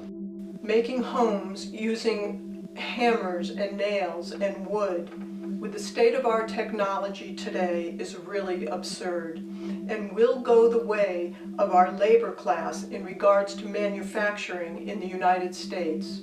Recently, there was a study by economist David Autor of MIT that states that our middle class is obsolete and being replaced by automation. Quite simply, mechanization is more productive, efficient, and sustainable than human labor in virtually every sector of the economy today. Machines do not need vacations, breaks, insurance, pensions, and they can work 24 hours a day every day. The output potential and accuracy compared to human labor is unmatched. The bottom line, repetitive human labor is becoming obsolete and impractical across the world, and the unemployment you see around you today is fundamentally the result of this evolution of efficiency in technology. For years, market economists have dismissed this growing pattern, which could be called technological unemployment, because of the fact that new sectors always seem to emerge to reabsorb the displaced workers. Today, the service sector is the only real hub left and currently employs over 80% of the American workforce, with most industrialized countries maintaining a similar proportion. However, this sector is now being challenged increasingly by automated kiosks, automated restaurants, and even automated stores.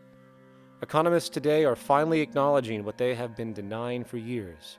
Not only is technological unemployment exacerbating the current labor crisis we see across the world due to the global economic downturn, but the more the recession deepens, the faster the industries are mechanizing. The catch, which is not realized, is that the faster they mechanize to save money, the more they displace people, the more they reduce public purchasing power. This means that while the corporation can produce everything more cheaply, fewer and fewer people will actually have money to buy anything, regardless of how cheap they become. The bottom line is that the labor for income game is slowly coming to an end. In fact, if you take a moment to reflect on the jobs which are in existence today, which automation could take over right now if applied, 75% of the global workforce could be replaced by mechanization tomorrow. And this is why, in a resource-based economy, there is no monetary market system, no money at all, for there is no need. A resource-based economy recognizes the efficiency of mechanization and accepts it for what it offers. It doesn't fight it like we do today. Why? Because it is irresponsible not to, given any interest in efficiency and sustainability. And this brings us back to our city system. In the center is the central dome, which not only houses the educational facilities and transportation hub, it also hosts the mainframe that runs the city's technical operations. The city is, in fact, one big automated machine. It has sensors in all technical belts to track the progress of agriculture, energy gathering, production, distribution, and the like. Now, would people be needed to oversee these operations in the event of a malfunction or the like? Most probably yes, but that number would decrease over time as improvements continue. However, as of today, maybe 3% of the city population would be needed for this job when you break it down.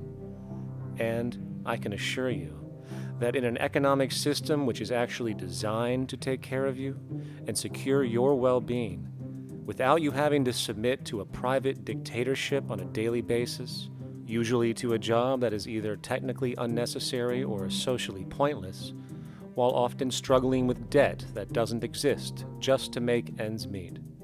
I guarantee you people will volunteer their time left and right to maintain and improve a system that actually takes care of them. And coupled with this issue of incentive comes the common assumption that if there isn't some external pressure for one to work for a living, people will just sit around, do nothing, and turn into fat, lazy blobs. This is nonsense. The labor system we have today is in fact the generator of laziness, not a resolver of it. If you think back to when you were a child, full of life, interested in new things to understand, likely creating and exploring, but as time went on, the system pushed you into the focus of figuring out how to make money. And from early education to study at a university, you are narrowed, only to emerge as a creature which serves as a cog in a wheel in a model that sends all the fruits to the upper 1%. Scientific studies have now shown that people are, in fact, not motivated by monetary reward when it comes to ingenuity and creation. The creation itself is the reward. Money, in fact, appears only to serve as an incentive for repetitive, mundane actions, a role we have just now shown can be replaced by machine. So when it comes to innovation, the actual use of the human mind, the monetary incentive has proven to be a hindrance, interfering and detracting from creative thought. And this might explain why Nikola Tesla, the Wright brothers, and other inventors who contributed massively to our current world never showed a monetary incentive to do so. Money is, in fact, a false incentive and causes 100 times more distortion than it does contribution. Good morning, class. Please settle down. The first thing I would like to do is go around the room and ask what everyone would like to be when they grow up. Who'd like to go first? Okay, how about you, Sarah? When I grow up, I want to work at McDonald's like my mom. Oh, family tradition, eh? How about you, Linda? When I grow up, I'm going to be a prostitute on the streets of New York City. Oh, glamour girl, huh? Very ambitious. How about you, Tommy? When I grow up, I'm going to be a rich, elitist businessman who works on Wall Street and profits off of the collapse of foreign economies. Enterprising, and great to see some multicultural interest. As stated before, a resource-based economy applies the scientific method to social concern, and this isn't limited to simply technical efficiency. It also has the consideration of human and social well-being directly and what comprises it. What good is a social system if, in the end, it doesn't produce happiness and peaceful coexistence? So it is important to point out that with the removal of the money system and the necessities of life provided, we would see a global reduction in crime by about 95% almost immediately, for there is nothing to steal, embezzle, scam, or the like. 95% of all people in prisons today are there due to some monetary-related crime or drug abuse, and drug abuse is a disorder, not a crime. So what about the other 5%, the truly violent, often seeming to some as being violent for the sake of being violent? Are they just evil people? The reason that I frankly think it's a waste of time to engage in moral value judgments about people's violence is because it doesn't advance by one iota our understanding of either the causes or the prevention of the violent behavior. People sometimes ask if I believe in forgiving criminals. My answer to that is, no, I don't believe in forgiveness any more than I believe in condemnation. It's only if we as a society can take the same attitude of treating violence as a problem in public health and preventive medicine, rather than as a moral evil, It's only when we make that change in our own attitudes and assumptions and values that we will actually succeed in reducing the level of violence rather than stimulating it, which is what we do now. The more justice you seek, the more hurt you become, because there's no such thing as justice. There is whatever there is out there. That's it.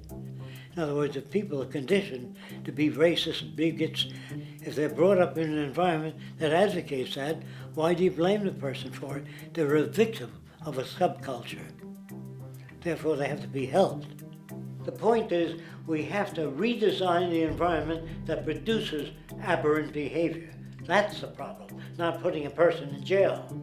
That's why judges, lawyers, freedom of choice, such concepts are dangerous, because it gives you misinformation that the person is bad or that person is a serial killer.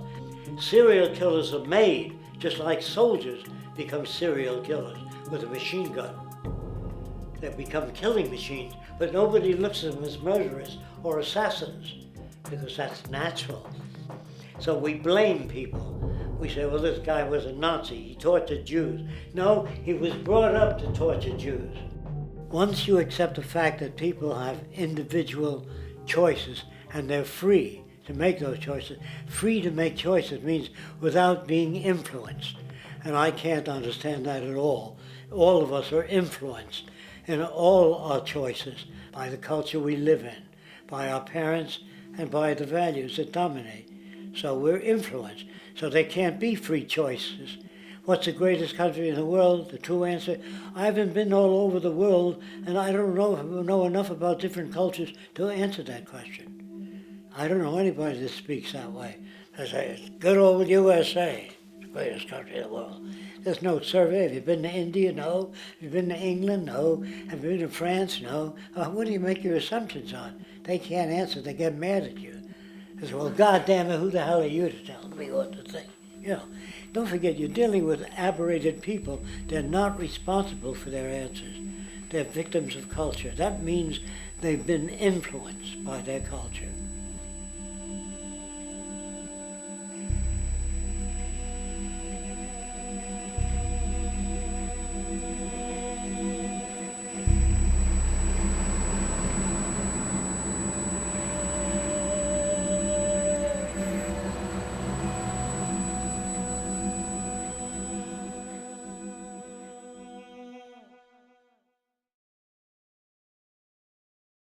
When we consider a resource-based economy, there are often a number of arguments that tend to come up with regard to the efficiency. Now hold on just a minute. Yes? I know what this is. This is called Marxism, buddy. Stalin killed 800 billion people because of ideas like this. My father died in the Gulag. Hold on. Communist, fascist. You don't like America, you should just leave. All right, everybody just calm down. Death to the New World Order. Death to the New World Order. And as the irrationality of the audience grew, shocked and confused, suddenly the narrator suffered a fatal heart attack. And the seemingly communist propaganda film was no more.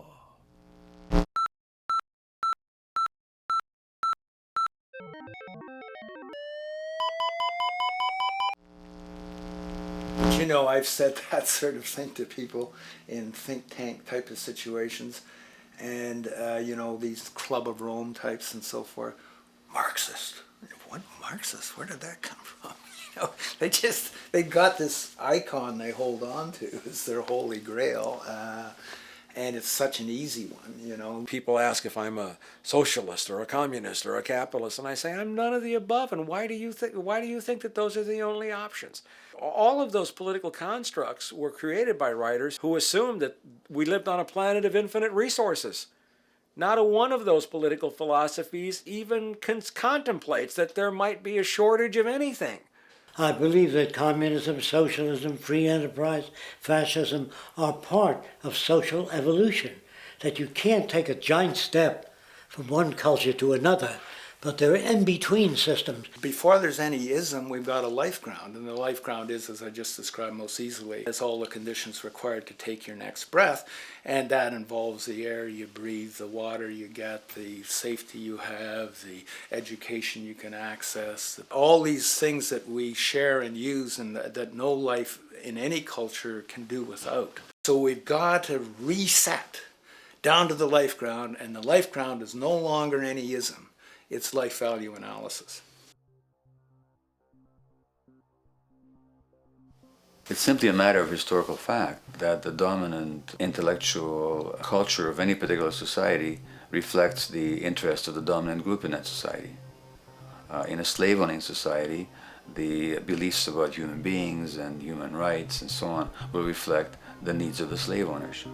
In a society which again is based on the power of certain people to control and profit from the lives and work of millions of others, the dominant intellectual culture will reflect the needs of the dominant group. And so that if you look across the board, the ideas that pervade psychology and sociology and history and political economy and political science fundamentally reflect certain elite interests. And the academics who question that too much tend to get shunted to the side or to be seen as sort of radicals. The dominant values of a culture tend to support and perpetuate what is rewarded by that culture. And in a society where success and status is measured by material wealth, not social contribution, it is easy to see why the state of the world is what it is today. We are dealing with a values system disorder, completely denatured, where the priority of personal and social health have become secondary to the detrimental notions of artificial wealth and limitless growth.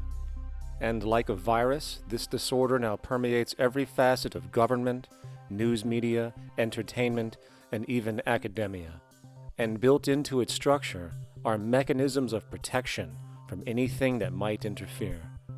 Disciples of the monetary market religion, the self-appointed guardians of the status quo, constantly seek out ways to avoid any form of thought which might interfere with their beliefs, the most common of which are projected dualities.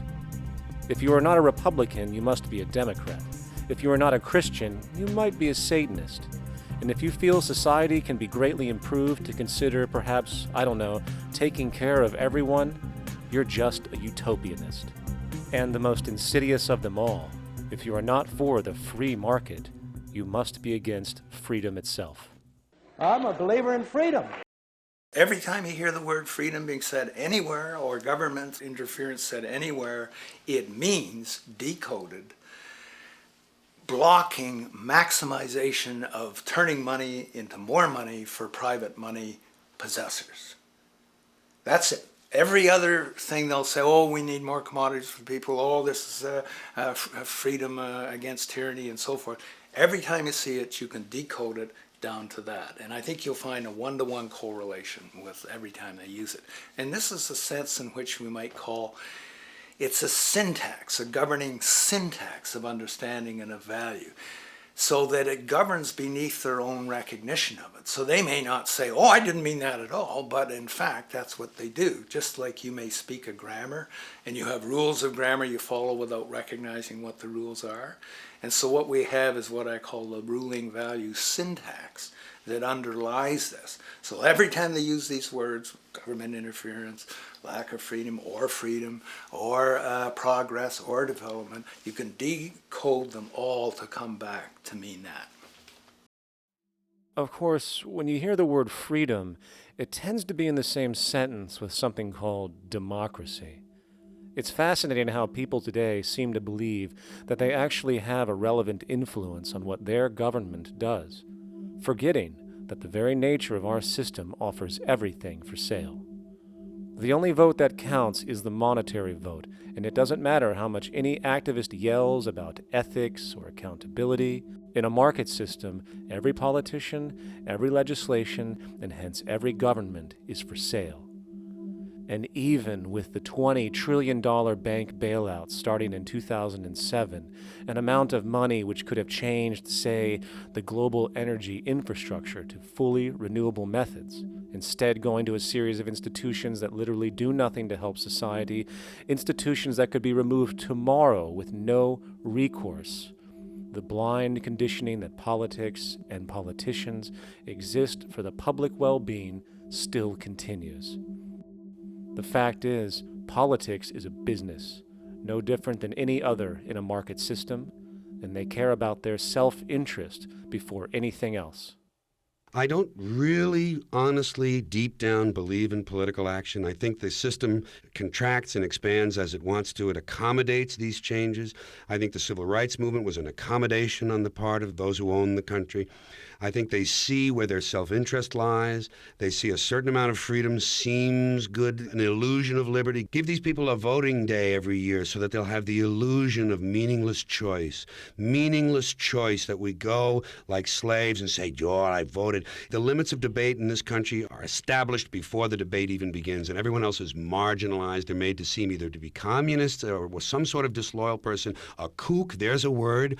And now it's conspiracy. Say, they've made that something that should not be even entertained for a minute, that powerful people might get together and have a plan.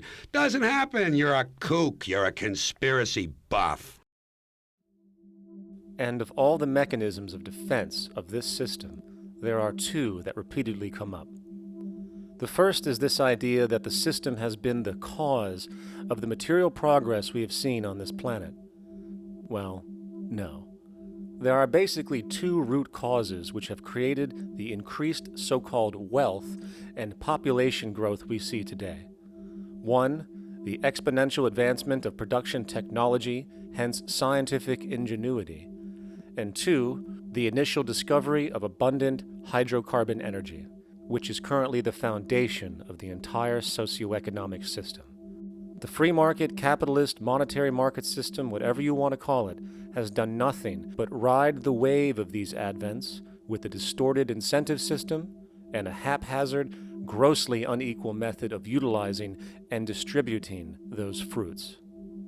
The second defense is a belligerent social bias generated from years of propaganda, which sees any other social system as a route to so-called tyranny, with various name droppings of Stalin, Mao, Hitler, and the death tolls they generated. Well, as despotic as these men might have been, along with the societal approaches they perpetuated, when it comes to the game of death, when it comes to the systematic daily mass murder of human beings, nothing in history compares to what we have today. Famines throughout at least the last century of our history have not been caused by a lack of food. They've been caused by relative poverty. The economic resources were so inequitably distributed that the poor simply didn't have enough money with which to buy the food that would have been available if they could have afforded to pay for it. That would be an example of structural violence. Another example, in Africa and some other areas, but I'll particularly focus on Africa, tens of millions of people are dying of AIDS. Why are they dying? It's not because we don't know how to treat AIDS. We have, millions of people in the wealthy countries are getting along remarkably well because they have the medicines that will treat it. The people in Africa who are dying of AIDS are not dying because of the HIV virus. They're dying because they don't have the money with which to pay for the drugs that would keep them alive. Gandhi saw this. He said the deadliest form of violence is poverty. And that's absolutely right. Poverty kills far more people than all the wars in history, more people than all the murderers in history, more than all the suicides in history. Not only does structural violence kill more people than all the behavioral violence put together, structural violence is also the main cause of behavioral violence.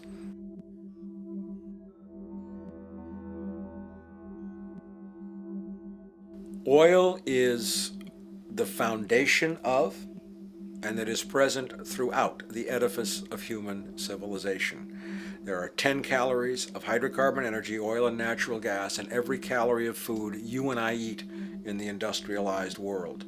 Fertilizers are made from natural gas. Pesticides are made from oil. You drive oil-powered machines to plant, plow, irrigate, harvest, transport, package. You wrap the food in plastic, that's oil. All plastic is oil. There are 7 gallons of oil in every tire.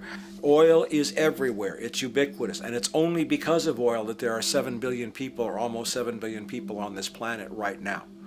The arrival of this cheap, easy energy, which is equivalent, by the way, to billions of slaves working around the clock, changed the world in such a radical way over the last century. And the population has gone up 10 times. But by 2050, oil supply is able to support less than half the present world's population in their present way of life.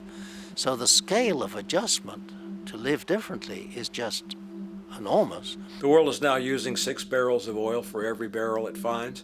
5 years ago, it was using 4 barrels of oil for every barrel it finds.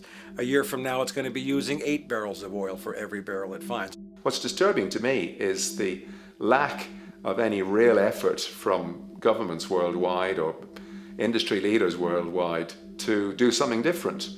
I mean, we have these sort of attempts to build more wind power and to maybe do something with tide. We've got attempts to make our cars a little bit more efficient. But there's nothing which really looks like a revolution coming along. These are all pretty minor. And that, I think, is pretty frightening. And the governments who are driven by these economists who don't really appreciate what we're talking about are trying to stimulate consumerism to restore past prosperity in the hope that they can restore the past. They're printing yet more money lacking any collateral at all. So if the economy improves and recovers and growth, the famous growth comes back, it'll only be short-lived because within a short period of time, counted in months rather than years, it'll hit the supply barrier again. There'll be another price shock and a deeper recession. So I think we go into a series of vicious circles. So you have the economic growth going up, price spike, everything shuts down, that's where we are now. Then it starts to come up again. But what we have now is this area where there's no more ability to produce cheap energy. We're at the peak. We're on the downslope of oil production. No way you're going to get any more out of the ground any faster, which means that things shut down. The price of oil drops, which it did in early 2009, but then as you have an ersatz so-called recovery, the price of oil starts to come back. It's recently been hovering around $80 a barrel, and what we see is at $80 a barrel now, with the economic and financial collapse, people are having a hard time affording that. World oil production right now is about 86 million barrels a day. Over 10 years, you're looking at roughly 40 million barrels a day having to be replaced. There's nothing around which can come even within 1% of meeting that sort of demand. If we don't do something pretty quickly, there's going to be a huge energy deficiency. I think the big mistake is in not recognizing a decade or so ago that a concerted effort needed to be made to develop these sustainable forms of energy. I think that's something our grandchildren will look back on with total disbelief. You people knew that you were dealing with a finite commodity. How could you possibly have built your economy around something which was going to disappear? For the first time in human history, the species is now faced with the depletion of a core resource central to our current system of survival. And the punchline of the whole thing is that even with oil becoming more and more scarce, the economic system will still blindly push its cancerous growth model, so people can go out and buy more oil-powered cars to generate GDP and jobs, exacerbating the decline. Are there solutions to replace the edifice of the hydrocarbon economy? Of course. But the path needed to accomplish these changes will not manifest through the market system protocols required, since new solutions can only be implemented through the profit mechanism. People are not investing in renewable energies because there is no money in it in both the long and short term, and the commitment needed to make it happen can only occur at a severe financial loss. Hence, there is no monetary incentive, and in this system, if there's no monetary incentive, things do not happen. And on top of it all, peak oil is just one of many surfacing consequences of the environmental social train wreck gaining speed today. Other declines include freshwater, the very fabric of our existence, which is currently showing shortages for 2.8 billion people, and those shortages are on pace to reach 4 billion by 2030. Food production, the destruction of arable cropland, from which 99.7% of all human food comes from today, is occurring up to 40 times faster than it is being replenished. And over the last 40 years, 30% of the arable land has become unproductive. Not to mention that hydrocarbons are the backbone of agriculture today, and as it declines, so will the food supply. As far as resources in general, at our current patterns of consumption, by 2030 we will need 2 planets to continue our rates, not to mention the continual destruction of life-supporting biodiversity, causing extinction spasms and environmental destabilization across the globe. And with all of these declines, we have the near exponential population growth, where by 2030 there might be over 8 billion people on this planet. Energy production alone would need to increase 44% by 2030 to meet such demand. And again, since money is the only initiator of action, are we to expect that any country on the planet is going to be able to afford the massive changes needed to revolutionize agriculture, water processing, energy production, and the like, when the global debt pyramid scheme is slowly shutting the entire world down?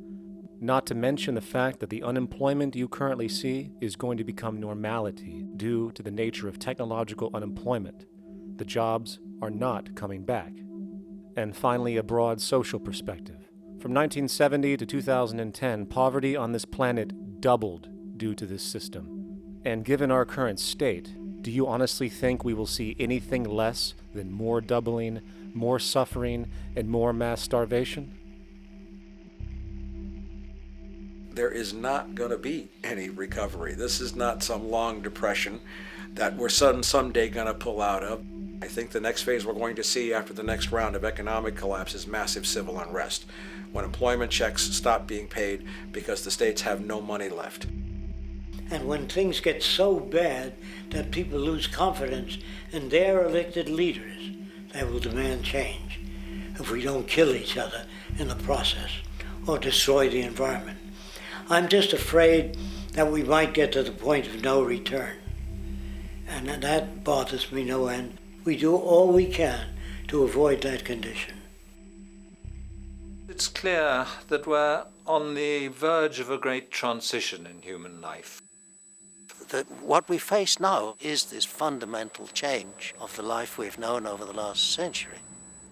There has to be a link between the economy and the resources of this planet, the resources being, of course, all animal and plant life, the health of the oceans and everything else. This is a monetary paradigm that will not let go until it's killed the last human being. The in-group will do all it can to stay in power. And that's what you got to keep in mind. They'll use the Army and Navy and lies or whatever they have to use to keep in power. They're not about to give it up because they don't know of any other system that will perpetuate their kind.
straight and stronger course to the corner of your life.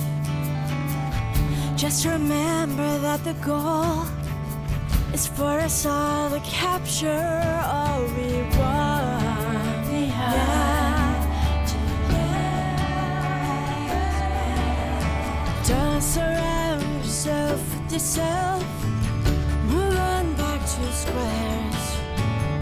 Send an instant karma to me, and I shall live with love and care for yourself. 'Cause it's time, this time and time with your time, and its news is captured for the Queen to use.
Satisfied, I'm on my way.